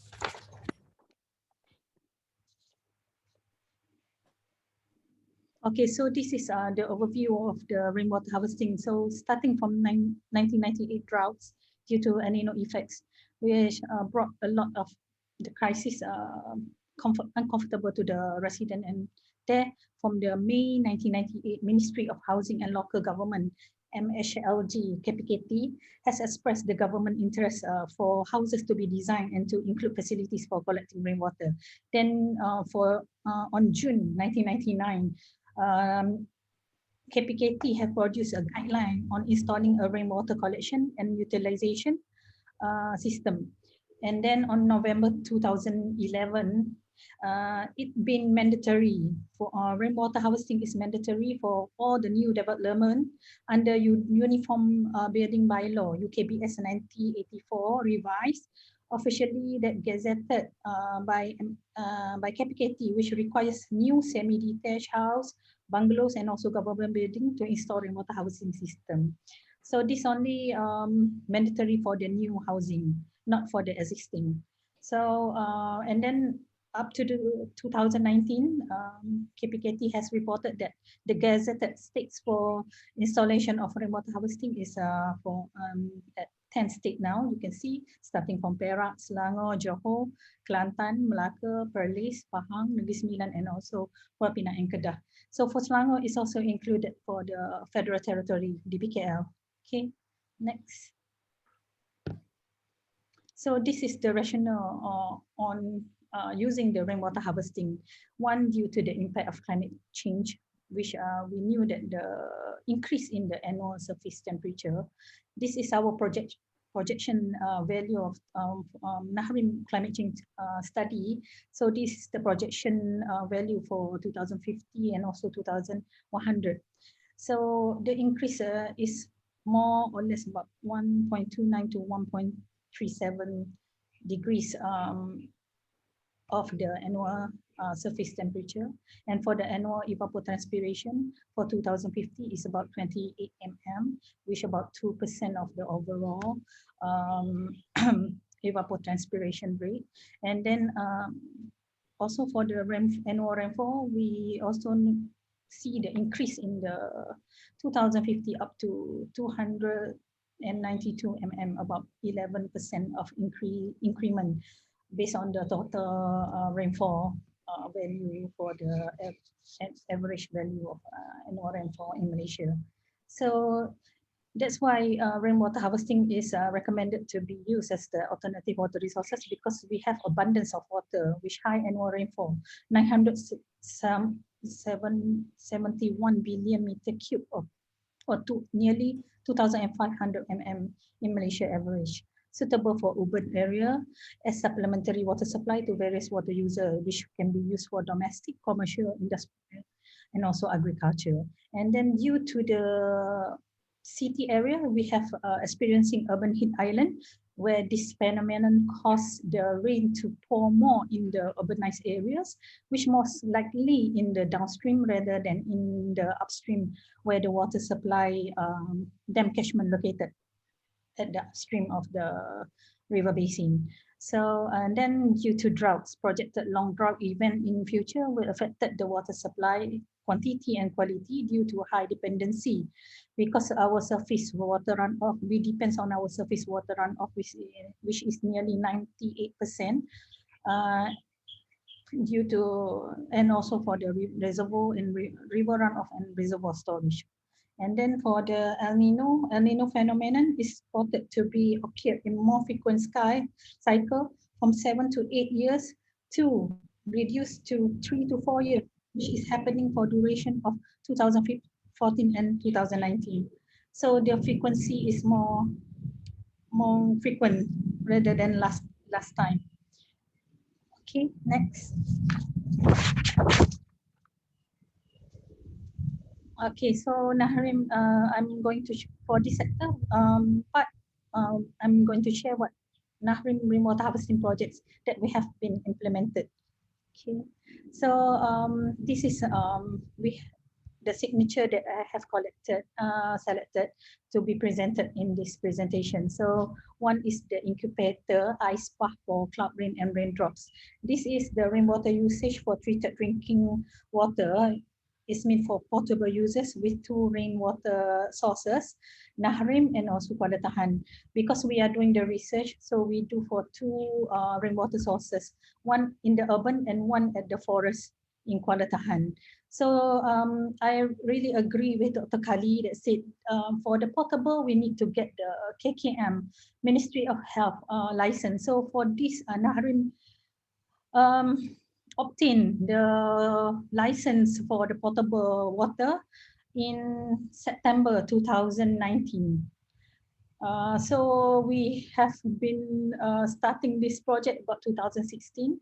We developed the incubator for the processing of the treated rainwater for water, commercial water, like mineral water. And then we also do 2 rainwater sources harvesting facilities at Nahrim and also Kuala Tahan. So in 2018-19, we obtained the license from KKM. Okay, then for the Spahpaya Indah Wetland, this is our institutional projects that Nahrim conducted rainwater usage for water features and playground to optimize the harvested rainwater and also stormwater from the parking lot. If you can see the red market area is the parking lot that we have collected for processing and then being cycled to the water features and playground there. And then SPAS SUK Selangor is our rainwater harvesting project for the institutional. So this is one of our institutional project that we did for SUK Selangor, rainwater usage for toilet flushing and general cleaning for the administration building. For Dewan Jubilee Perak. Okay. In SUK Selangor. So this is for the banquet and all the, because they do rent the hall for, I think even like wedding or what during the weekend. So they use this rainwater usage for the toilet flushing and also for the general cleaning. Then the Spa Zunagara. This is a Nahrim project for Zunagara for the water quality, to improve the water quality of the lake Tasik Tunku Rahman Lake. So this we harvested and store the rainwater from the roof of the Zoo Negara Administration building to the underground tank, and then when we see the water quality deteriorate in the lake, then we release the rainwater to make sure to the dilution and also to improve the water quality for the lake. Okay, next. Okay, this is more on the vulnerable groups that we're focusing. I select for sharing during this presentation. So this is SPAH Asrama Pertubuhan Kebajikan Anak-anak Yatim Islam Ledang. So this is Nahrim community service that we did under Nahrim grant expenditure. So this is rainwater for non-potable purpose for the general cleaning. You can see the tank that we produce there for the general cleaning purpose. Then the second one is SPAH for Klinik Kesihatan Tanjung Embang Sarawak. So this is also the Nahrim community service for the Sarawak rural area at the Tanjung Embang. So this is for the clinic where it serves for about 200 communities for the 4 villages, if I'm not mistaken.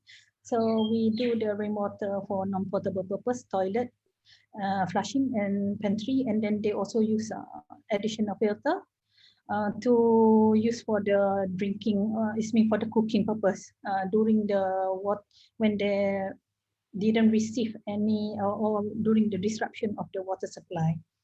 Okay, then third, SPAH Rumah Panjang Bayi Betong in Sarawak.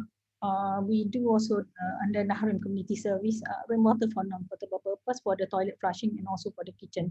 So this individual tank is installed at the Rumah Panjang for every single rumah. I think yes, I'm not sure the term. Okay, then it's used for the toilet flushing, general cleaning, and also for the kitchen for the household usage.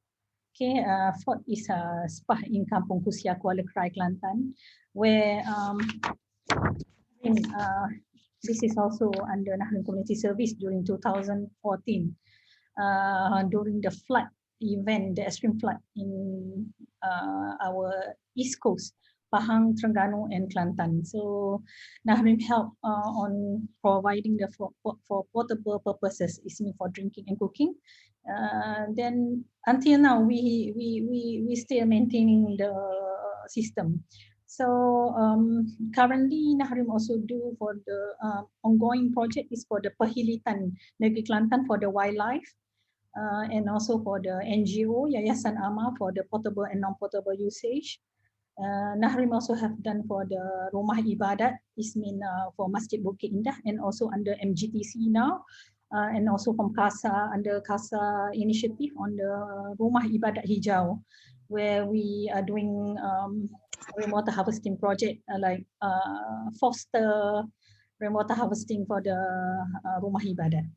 And then I also like to mention about the maintenance, because for all the rainwater harvesting project that has been done for this community, Nahrim do the maintenance about annual or 2 times a year.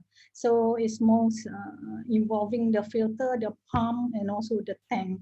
Because if it's not maintained well, it will be deteriorate the quality, also the quantity of the rainwater that can be produced for the purpose or the potable or non-potable. Okay. Okay. Next, please. Okay, this is one of the milestone for rainwater harvesting system for our incubator for the water treated rainwater, which afterwards being more expand into dispenser at our office, Nahrim office, and also at the CASA ministry. So we have the direct rainwater dispenser installation going on last year, 2020. And then we have also been interviewed a few times on the bottled rainwater products. Okay, next. Okay, part of it, Nahrim also have produced the technical guide. Nahrim, this is the Nahrim technical guide number 2 for rainwater harvesting installation system. But this is more for the residential use, and then it give the same ideas on the public on how a typical rainwater harvesting function. Inside this guide, we have 3 types for usage. It's been designed with without the pumping system, with pumping system, and also I think forgot one. Okay, later on I will confirm the one more type, that one. Okay, next. Okay, so a part of it, rainwater harvesting in Nahrim, we also have a few cooperation and collaboration. Third, the selected one is Institute of Water and Hydropower Research from China. We have the research program for under Joint Steering Committee Malaysia-China in late 2019, but due to COVID, so we have to stop on the technical visit also, on the sharing of the technology that we have agreed upon. So one of the field that being interested by Chinese government is on the rainwater harvesting. So I'm quite surprised. So they ask on the technical, how on rainwater, and also on the installation of the rainwater harvesting system. Okay. Then we have with Chunnam University, with Korea, K-Water R&D, integrated water resources and alternative water resources, and also on the rainwater harvesting system. And then in 2020, 2019 or 2020, I think Icelango have come and do a visit, official technical visit, and maybe subjected to the future collaboration in alternative water resources and also rainwater harvesting for Kuala Lumpur. Okay, next. So on this session, we will go further under what we have produced in recent years in 2020 and also 2021. Okay, next. Okay, so this is, we have improved our previous Tangki Nahrim that we produced on 2008. So this is the new version of our Tangki Nahrim. We call it TN2 with our base application, and this being advertised and put in our website for public usage. So everybody can use this because we have been we received the rainfall data for the whole Malaysia from JPS Malaysia. So we integrate into our system, and then you can select the location based on location, or you can manually select the location, and then you can put in the information at the left hand side there, and then it's automatically will do the analysis on the rainfall, on the no rain days, the rain days, based on monthly, average monthly, and also the average annually, which whatever the full data that we have from the database that we get from GPS. And then we will, from the tank size that we produce, we can come out with the yield year after storage, and also how the efficiency of the rainfall that harvested from the catchment area, the roof area, and then is the down part. I think the red, you can see this is how the percentage of the tank being fulfilled based on the selection of our rainfall, the size of the tank, and also the demand that we selected. So you can see the storage efficiency also, and then for the water saving efficiency. Next. Okay, so Nahrim have done the real-time monitoring SPAH Nahrim in our admin building. So this is to a system to monitor the rainwater efficiency and monitoring system.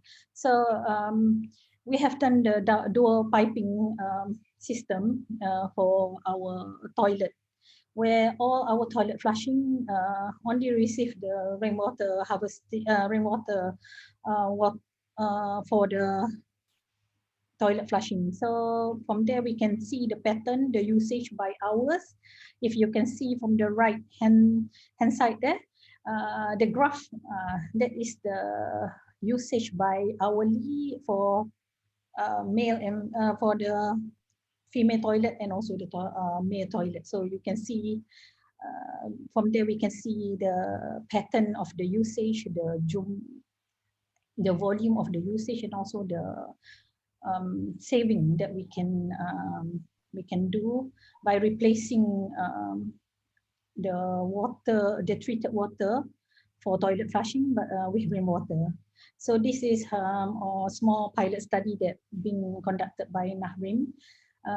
So part of it, from the rainwater assessment, we also can do the monitoring, operation, and maintenance, because we can see where our pipe or the toilet flushing have problems. This means running water, so we can know on the operation and also maintenance as well, to help to assess in very fast, because this is we install all the device at our toilet flushing and also at our rainwater harvesting tank at our rooftop. Okay, so we install for 21 numbers of the toilet flushing, toilet numbers in admin building in Nahrim. So from there we know how many we harvest, how many we use, and how the effectiveness and saving. It's not much saving on the RM because our tariff is very low, but if you see from the volume itself is quite significant. It means we can reduce the dependency on the treated water supply by replacing all the non-potable usage by using alternative water resources. Okay, next. Okay, so this is our current project. We have do the alternative water resources to see the potential of the alternative water resources in Kuala Lumpur. So this just sharing one slide on the summary of the rainwater yield that we have calculated. So we can see the roof area based on our land use. We convert from the land use, the map that we have, and then we come out with the net yield for the safe yield and also for the MASMA. So the safe yield is using the water balance for the long-term time series. So we have a assumption there, and also for the MASMA we have the assumption.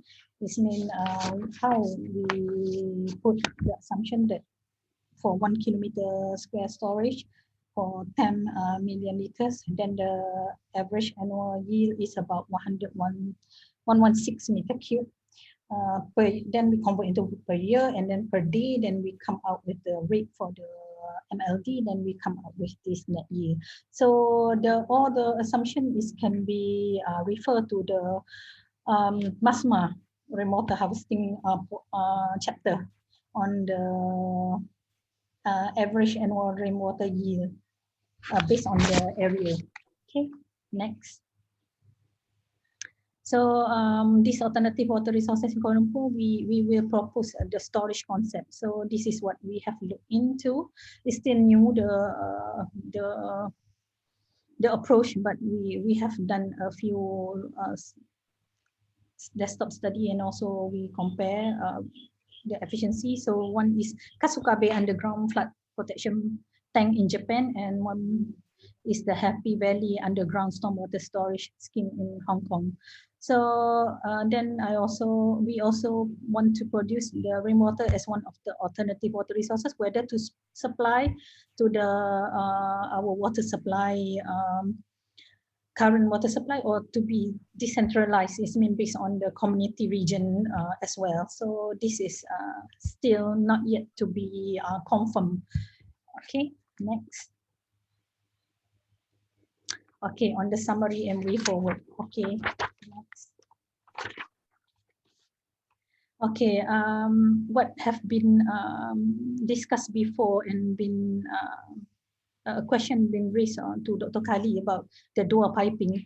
Actually, Nahrim has proposed to KPKT during the Nota Intervensi to Jemaah Menteri to KPKT Ministry in 2017 or 2018, where the rainwater harvesting for individual installation that we install for the individual premise and also for the community, for the residential region area, have to be this mandatory rainwater harvesting elements that is fully equipped with rainwater harvesting infrastructure and component, rainwater harvesting installed with dual piping system for water reticulation system, for non-potable usage, and then fully equipped with storage tank for collection, filtration system, and water treatment system, including disinfection for potable.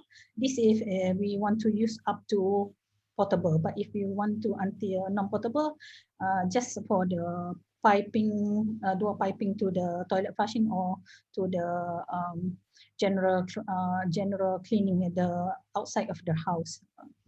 And then the storage tank design for collection and treated rainwater will be accordance to the required treated water to supply between 3 to 7 days during water demand or usage. So this is as the supplementary water supply during the water shortage, where if you install the rainwater harvesting, you can have the supplementary water supply that at least been designed to cater for 3 or to 7 days of the water demand or usage. So it's mean if any water rationing happen, at least we can have a few days supply based on the using the rainwater. Either we want to use for the potable only or for potable or non-potable. Okay, then the rainwater. Okay, I have mentioned during water rationing or water shortage, and then this is to reduce the dependency on treated water supplied by the water operator, and then to produce the processed rainwater as potable once treated under suitable technology of water like nanotechnology, membrane filtration system, which is cheaper than conventional water treatment and less chemical. And also by doing the rainwater harvesting at the regional part, this means the community large area, we can also reduce the peak discharge on the flood. This means the flash flood and also from the monsoonal flood from the river basin.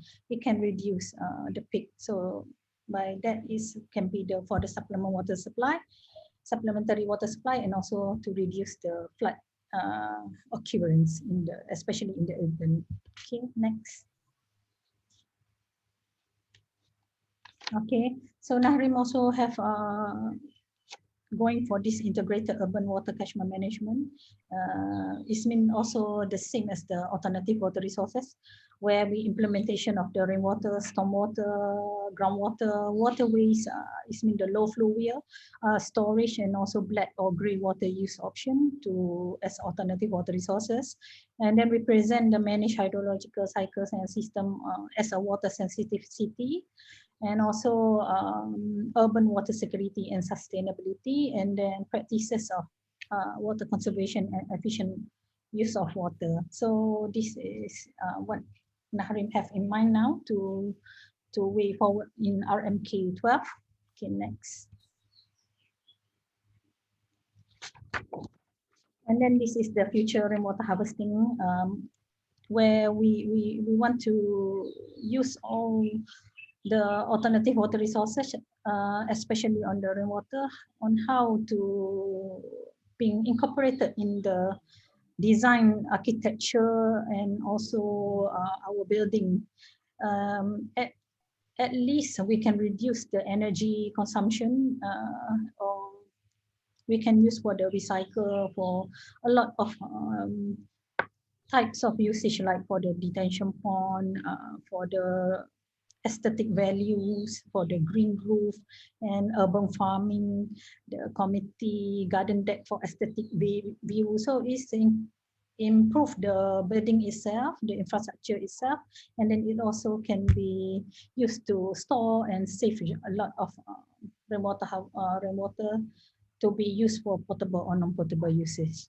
And then the efficient city, like we have all the integrated solution to be a efficient city and also like sponge city, and then how to incorporate the application capabilities on the IR 4.0 with the smart and sustainable water management. This means the water availability, the water use, the water quality, the water management, the water related disaster with the application digital network like the big data and AI and also the IoT, the two enablers in order to give this output to help us to be more efficient and more on the assessment part, on the interactive map, the early warning system, the water monitoring and mitigation, smart city solution, and also the climate change monitoring and evaluation. So by that, I think my presentation with thank you.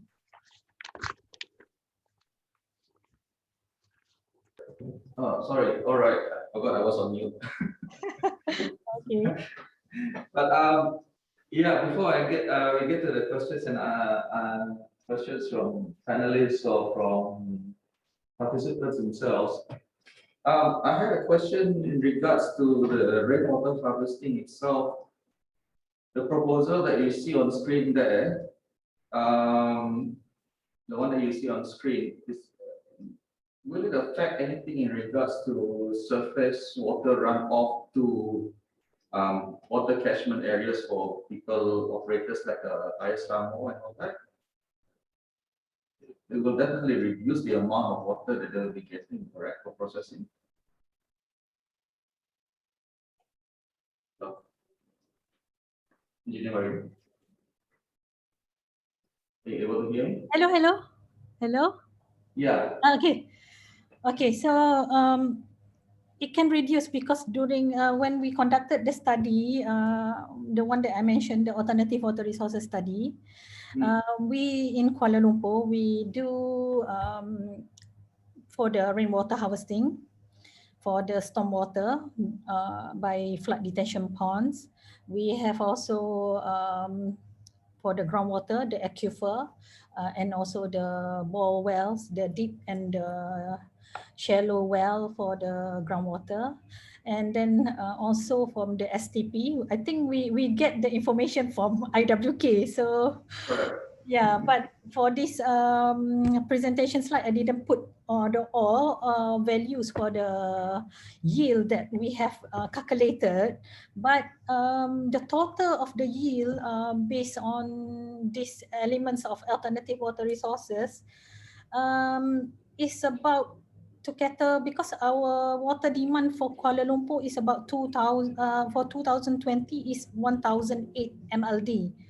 And then we can produce from the calculation, the safe yield for the alternative water resources is nearly about 700 something. So which is about 45% of the total water demand in the whole total water demand in KL.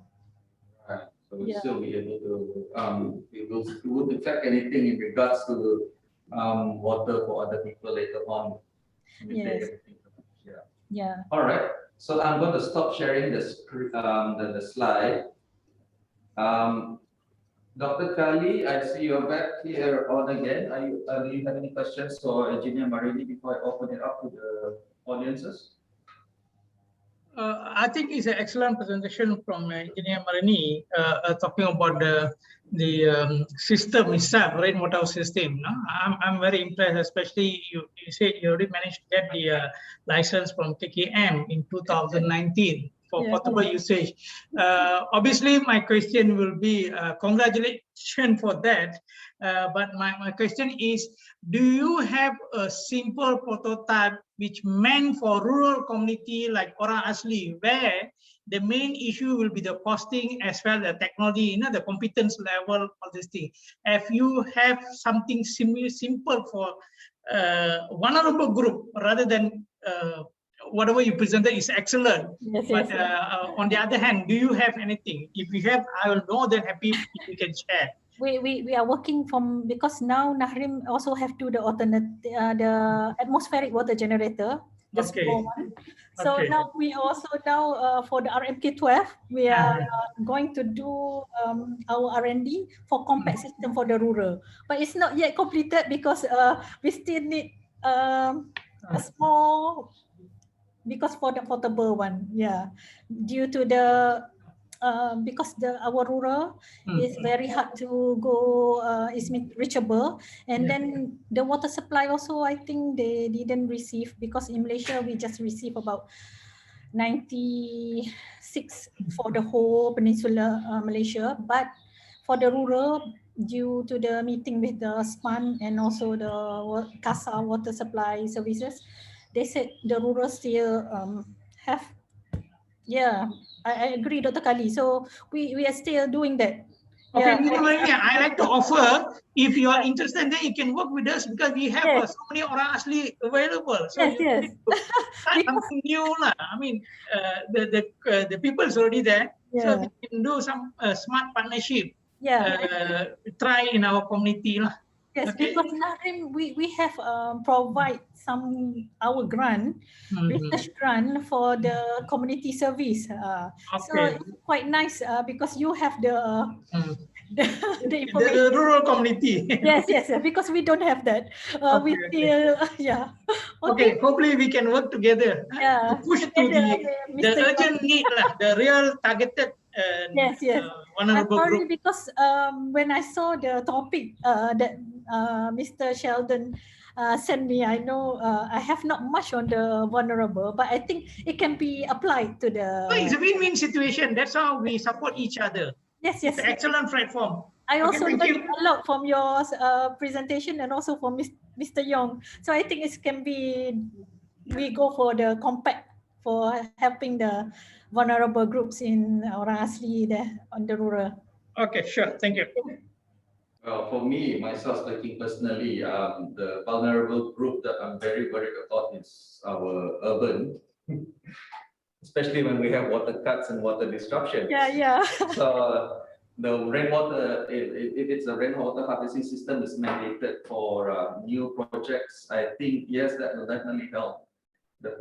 Even our urban poor, or even our people will be affected by water disruptions itself.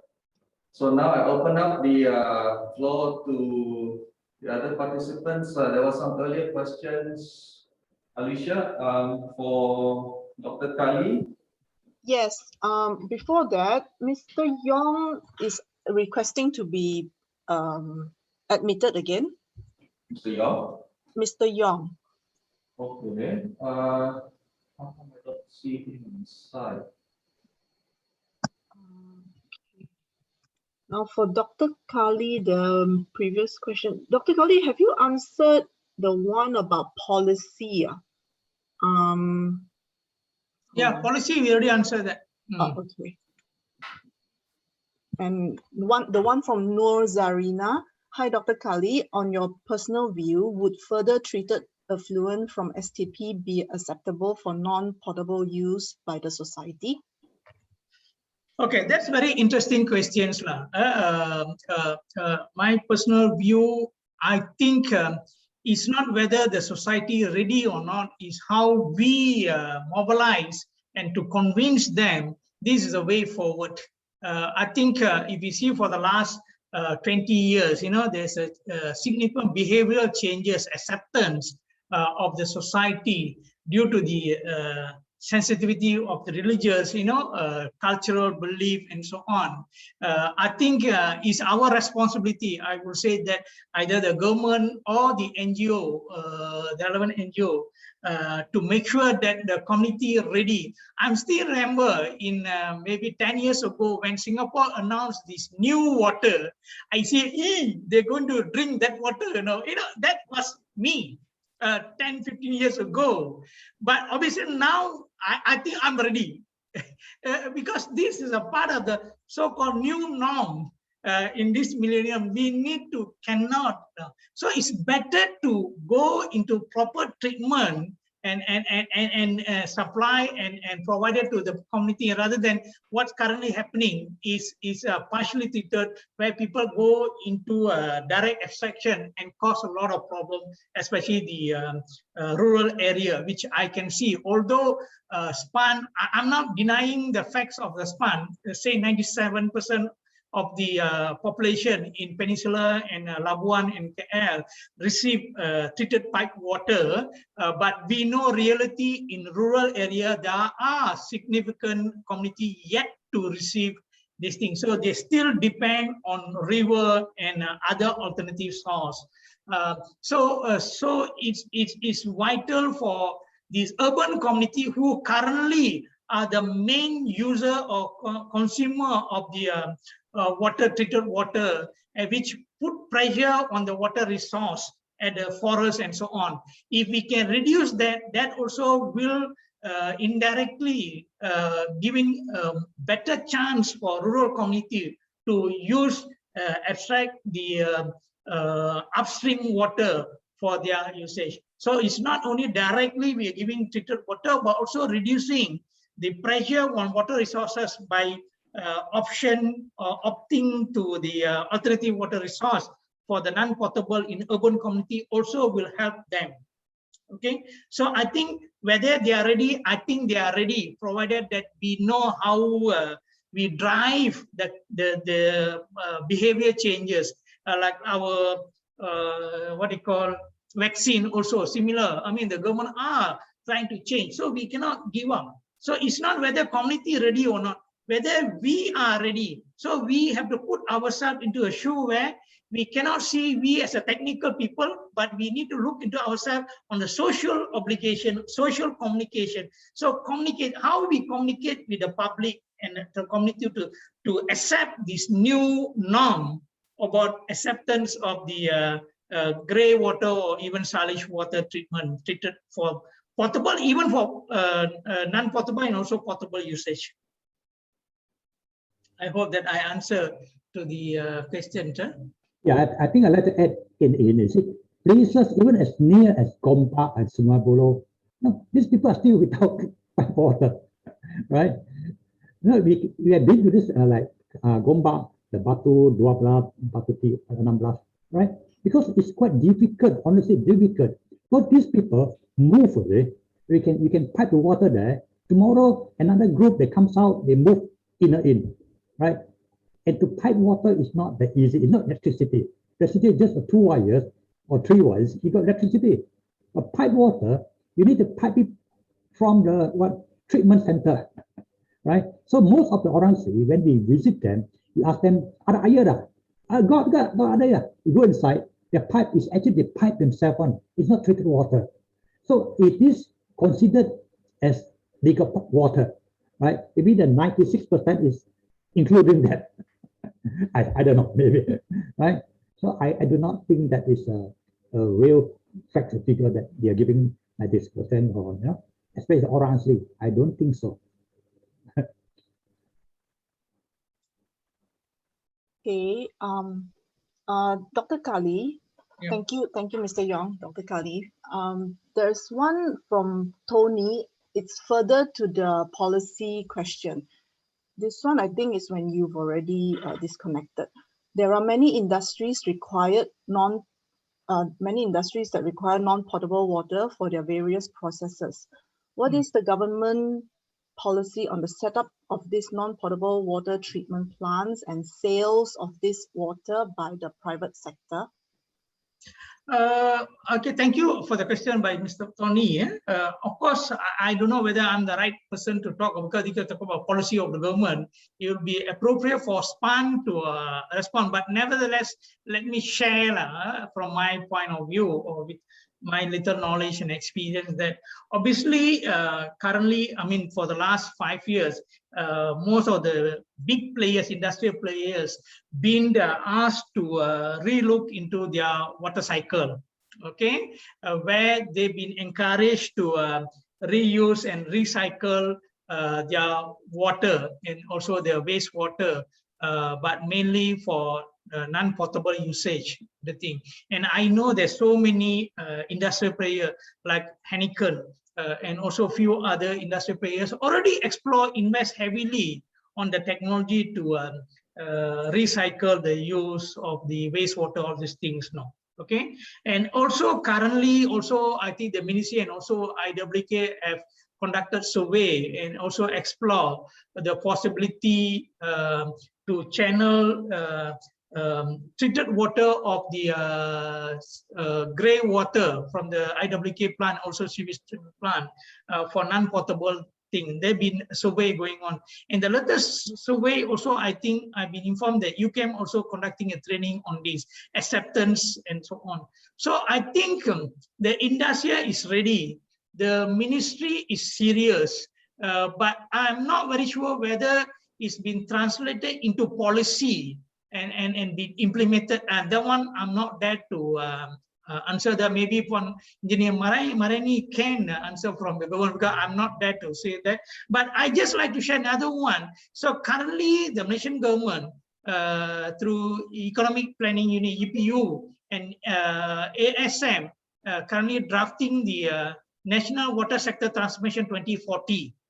Okay, which will be tabled by, I've been told, by end of the year now, because Parliament not sitting now and we don't know when. So hopefully by end of the year, there will be a water sector transformation to be tabled. And one of the key things also talking about this kind of issue on the use of the alternative water supply to tackle the overall issues. Okay, I'm so sorry I couldn't respond on the policy, because that should be by the government, not from. But I just share my knowledge and experience on that. Okay, thank you, Mr. Tony. Sorry.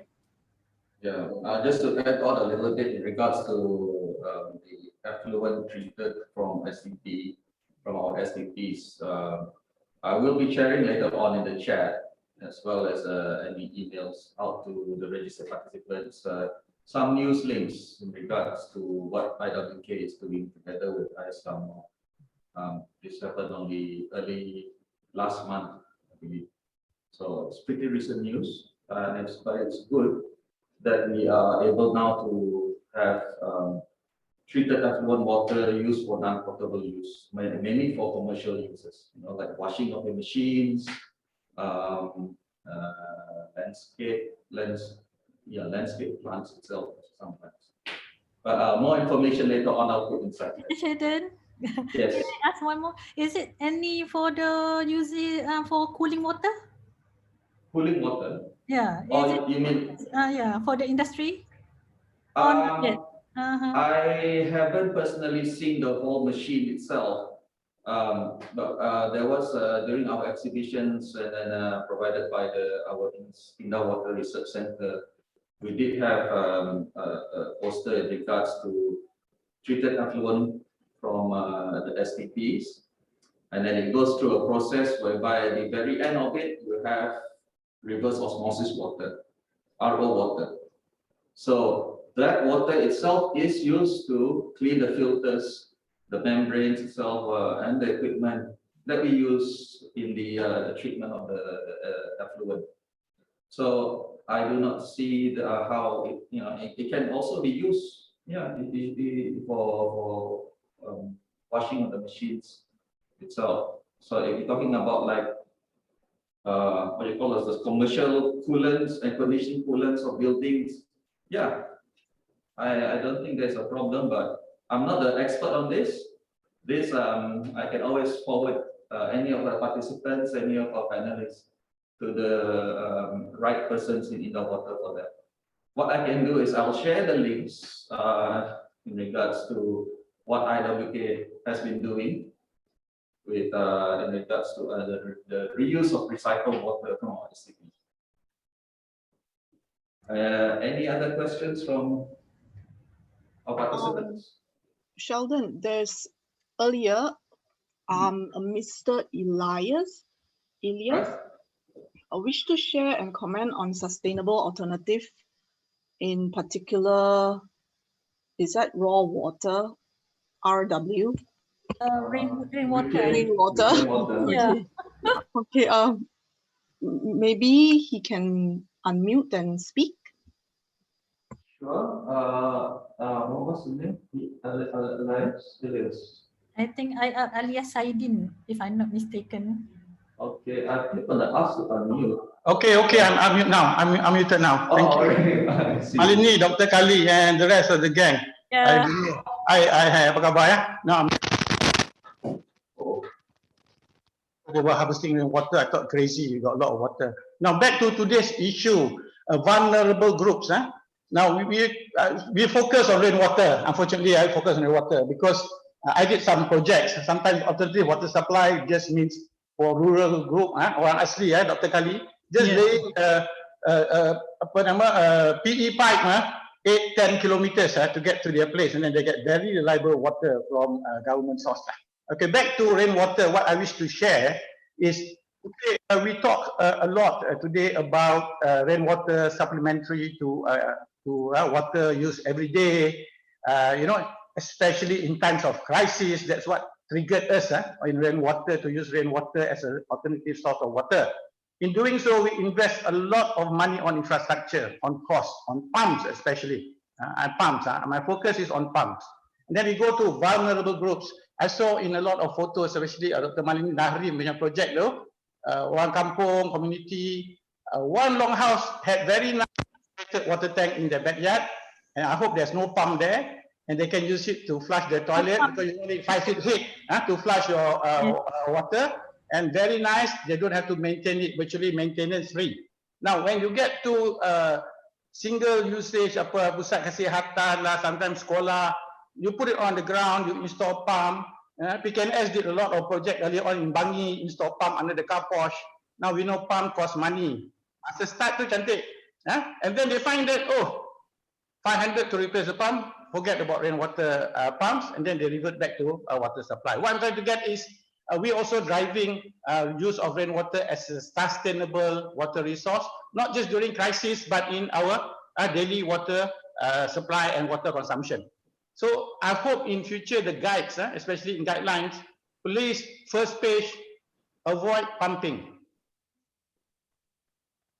Architects have to be creative, engineers have to be creative. My own house, unfortunately, I had 4 tanks up there, you know, and I was in the paper a long time back, but hiddenly I had to raise my roof so that I could clear my water tank on my flat roof. I had to invert roof, but those are, you know, hidden structural costs, but I avoided pumping, and it's still working today. I didn't even have to use first flush now. My toilets are always running. 10 years now I put it in my own house. I've installed for some friends, you know, because they didn't plan early, they pump. Oh, it's nice to have rainwater. This is what people are talking about every day now. They forget about the sustainable cost of that water. Oh, it's nice to have. Even you pump it. I'm using rainwater, you know, but overall, I think as authority on guidelines, you know, being responsible, what do you call NGOs to promote sustainability, I think we should not forget, avoid pumping. It's being done, avoid pumping. That's all I wish to add for the moment. I'm not a speaker. Thank you very much. Thank you, Engineer Elias. Nice to meet you again. Hear from you so long. So long. Slow down sikit lah. I'm still on the MWA Council lah. Okay. And IEM Council also. Slow down sikit. Okay. Well, definitely it was very informative. I think in terms of like infrastructure and all that, we might even consider that to be another session. We can consider it as to be another session later on. Engineer Sheldon, can I respond to Engineer Elias? I mean, he rightly point out, I think that's the whole message. My presentation is for the vulnerable group, you know, who don't have what I call the money and accessibility, all these things, no. So that's why when we promote the technology, we need to be very careful whether it is something practical and feasible for the intended vulnerable group. Okay, I think technology is no issue. I think there's plenty of technology available, whether locally or globally. I think from the consumer, he pointed out as what we, in my presentation, I emphasize. So if any party want to come forward, please always look into that, you know, there's certain criteria that need to fulfill before we can go to this vulnerable group, because GC are doing this for last 15 years. Although I'm a science, I know there's a lot of technology, but unfortunately, I'm unable to promote a lot of technology because it doesn't suit to them. Otherwise, it will be another white elephant project like what's happening previously in our country. So this is a one good reminder for everyone, including you and I, that it's not what you know. Sometimes we shock sendiri, you feel good that you have done something, but at the end of the day, whether the intended community will benefit or achieve what we want to do. Okay, thank you. Yeah, because I think just having the technology itself is just one step, having the knowledge itself. But you want to keep that economically sustainable or usable by the community, then there are those little hidden costs that that may not have considered in the initial planning stage. Yeah. So yes, that is something to keep in mind. Okay, I see there are some other questions in regards to IWK's use of recycled water. Yes, I will share the links later on in regards to that in the chat. But because now we ran over the time, and to keep everybody not keep away from their lunch appointments, I will share that. But in the meantime, anybody who's interested, you can go to any Google News or Microsoft News. You can type in IWK Islamo to see the latest news in regards to usage of treated effluent water from our STPs. Any other closing statements from our panelists themselves? Mr. Sheldon, can I wrap up? I add up a little bit on what Dr. Kali said about the ASM Water Sector Transformation 2040. So now we are at the stage of the draft final report. So I think, maybe if because due to COVID, we have been slowed down a bit, but it's expected by November 2021 to be completed. So let's pray that with all the 8 sectors, everything is completed on time. Okay. And then on the policy part, for the rainwater harvesting, especially I'm answering that. Especially is under KPKT because they are the enforcement agency. For us, Nahrim, we are only the research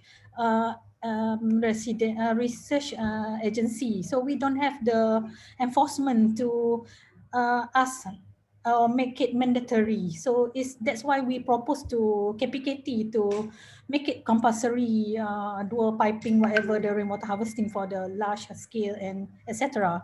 So this is, we have the joint committee on CASA and KPKT regarding this rainwater harvesting. So I think maybe it will come out with a new policy to add up on the previous one.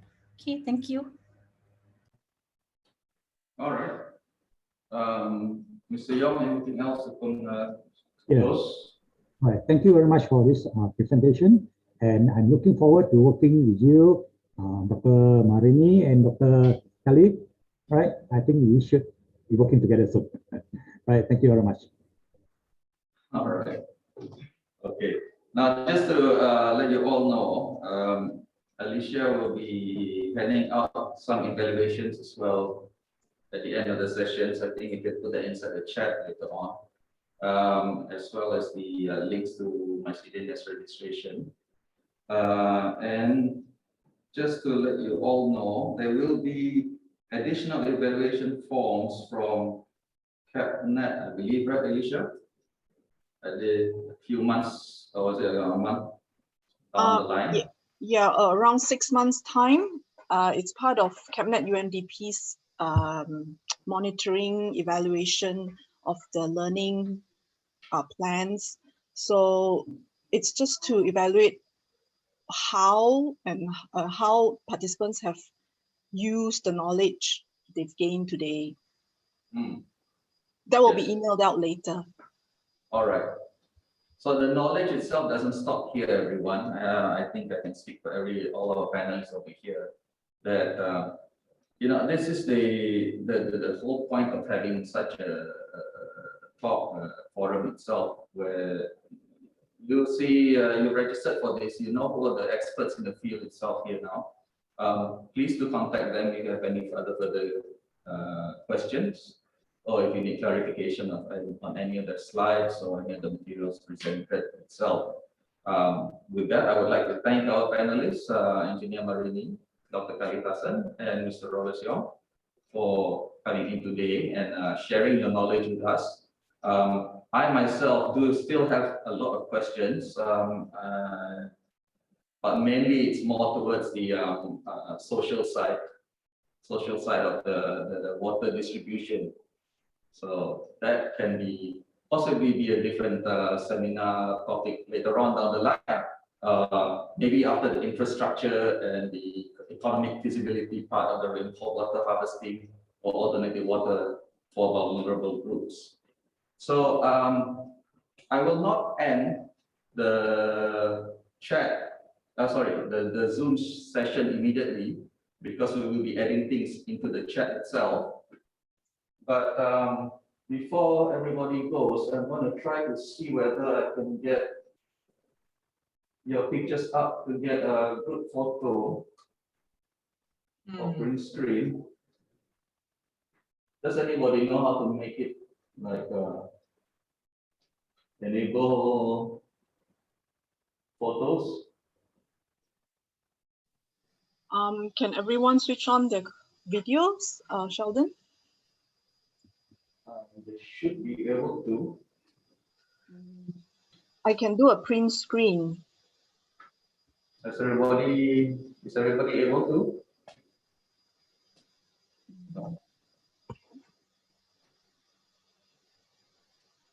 Oh, Yeah.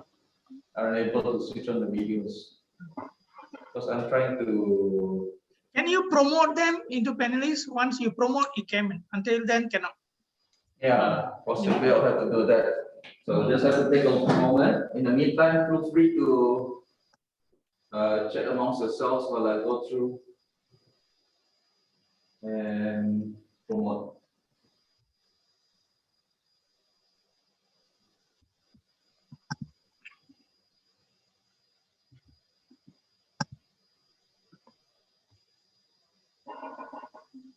Okay, I'm not sure how to make this. So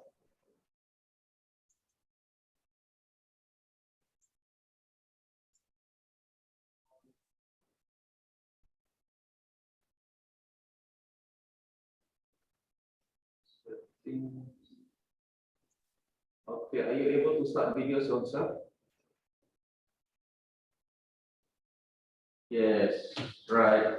All right. Okay, that's great. That's wonderful to see so many familiar faces as well. How are you all? Okay, now just to satisfy my curiosity, on your particular screens, do you see the logo itself is Upside down. correct? Right? It's not mirrored or anything like that. Okay. It is mirror. Mirrored on your side. Okay. Right, One of the, because you have two frame. One okay, the Right. other one.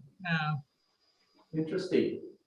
Interesting. Because both we're having multiple devices here as well. That's the thing with online chats. Unfortunately, you have to have multiple devices if you want to see what the effect is like. Right. So, everybody else don't want to switch on your videos? No? Want to take a group photo before we all go off for our lunch? Okay. They're coming on one by one. Interesting. Okay. Anybody else? No, I don't think so.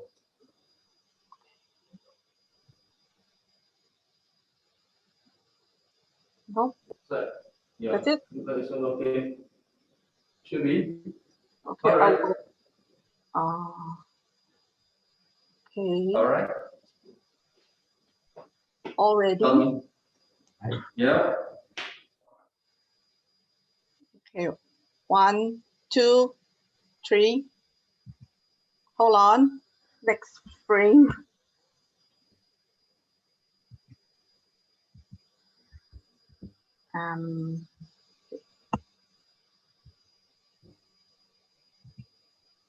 Okay, thank you. All right. Okay, thank you so Okay. much, everyone. Okay, thank you. Thank Slides you. itself, the slide PDF itself will be made available. Will be emailed to you. If not emailed to you, the links will be depending on the file size. Because I know ours itself, our particular email server cannot handle anything above 2 megabytes. All right. Okay. Right. So you know the experts. You know who you put faces to the names already. So any questions to the experts, you know who to contact already. All right.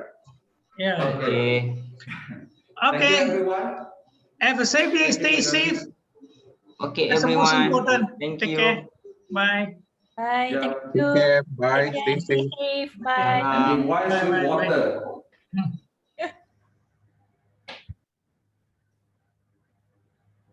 Okay, now to put into the chat. What's the link?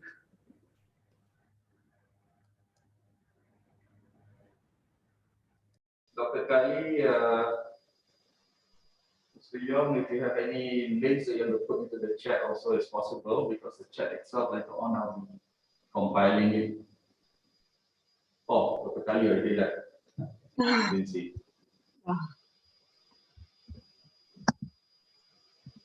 Oh, Alright. the Sheldon, the links that you want to share, maybe you can list them and I'll email to them also. Sure. Sure.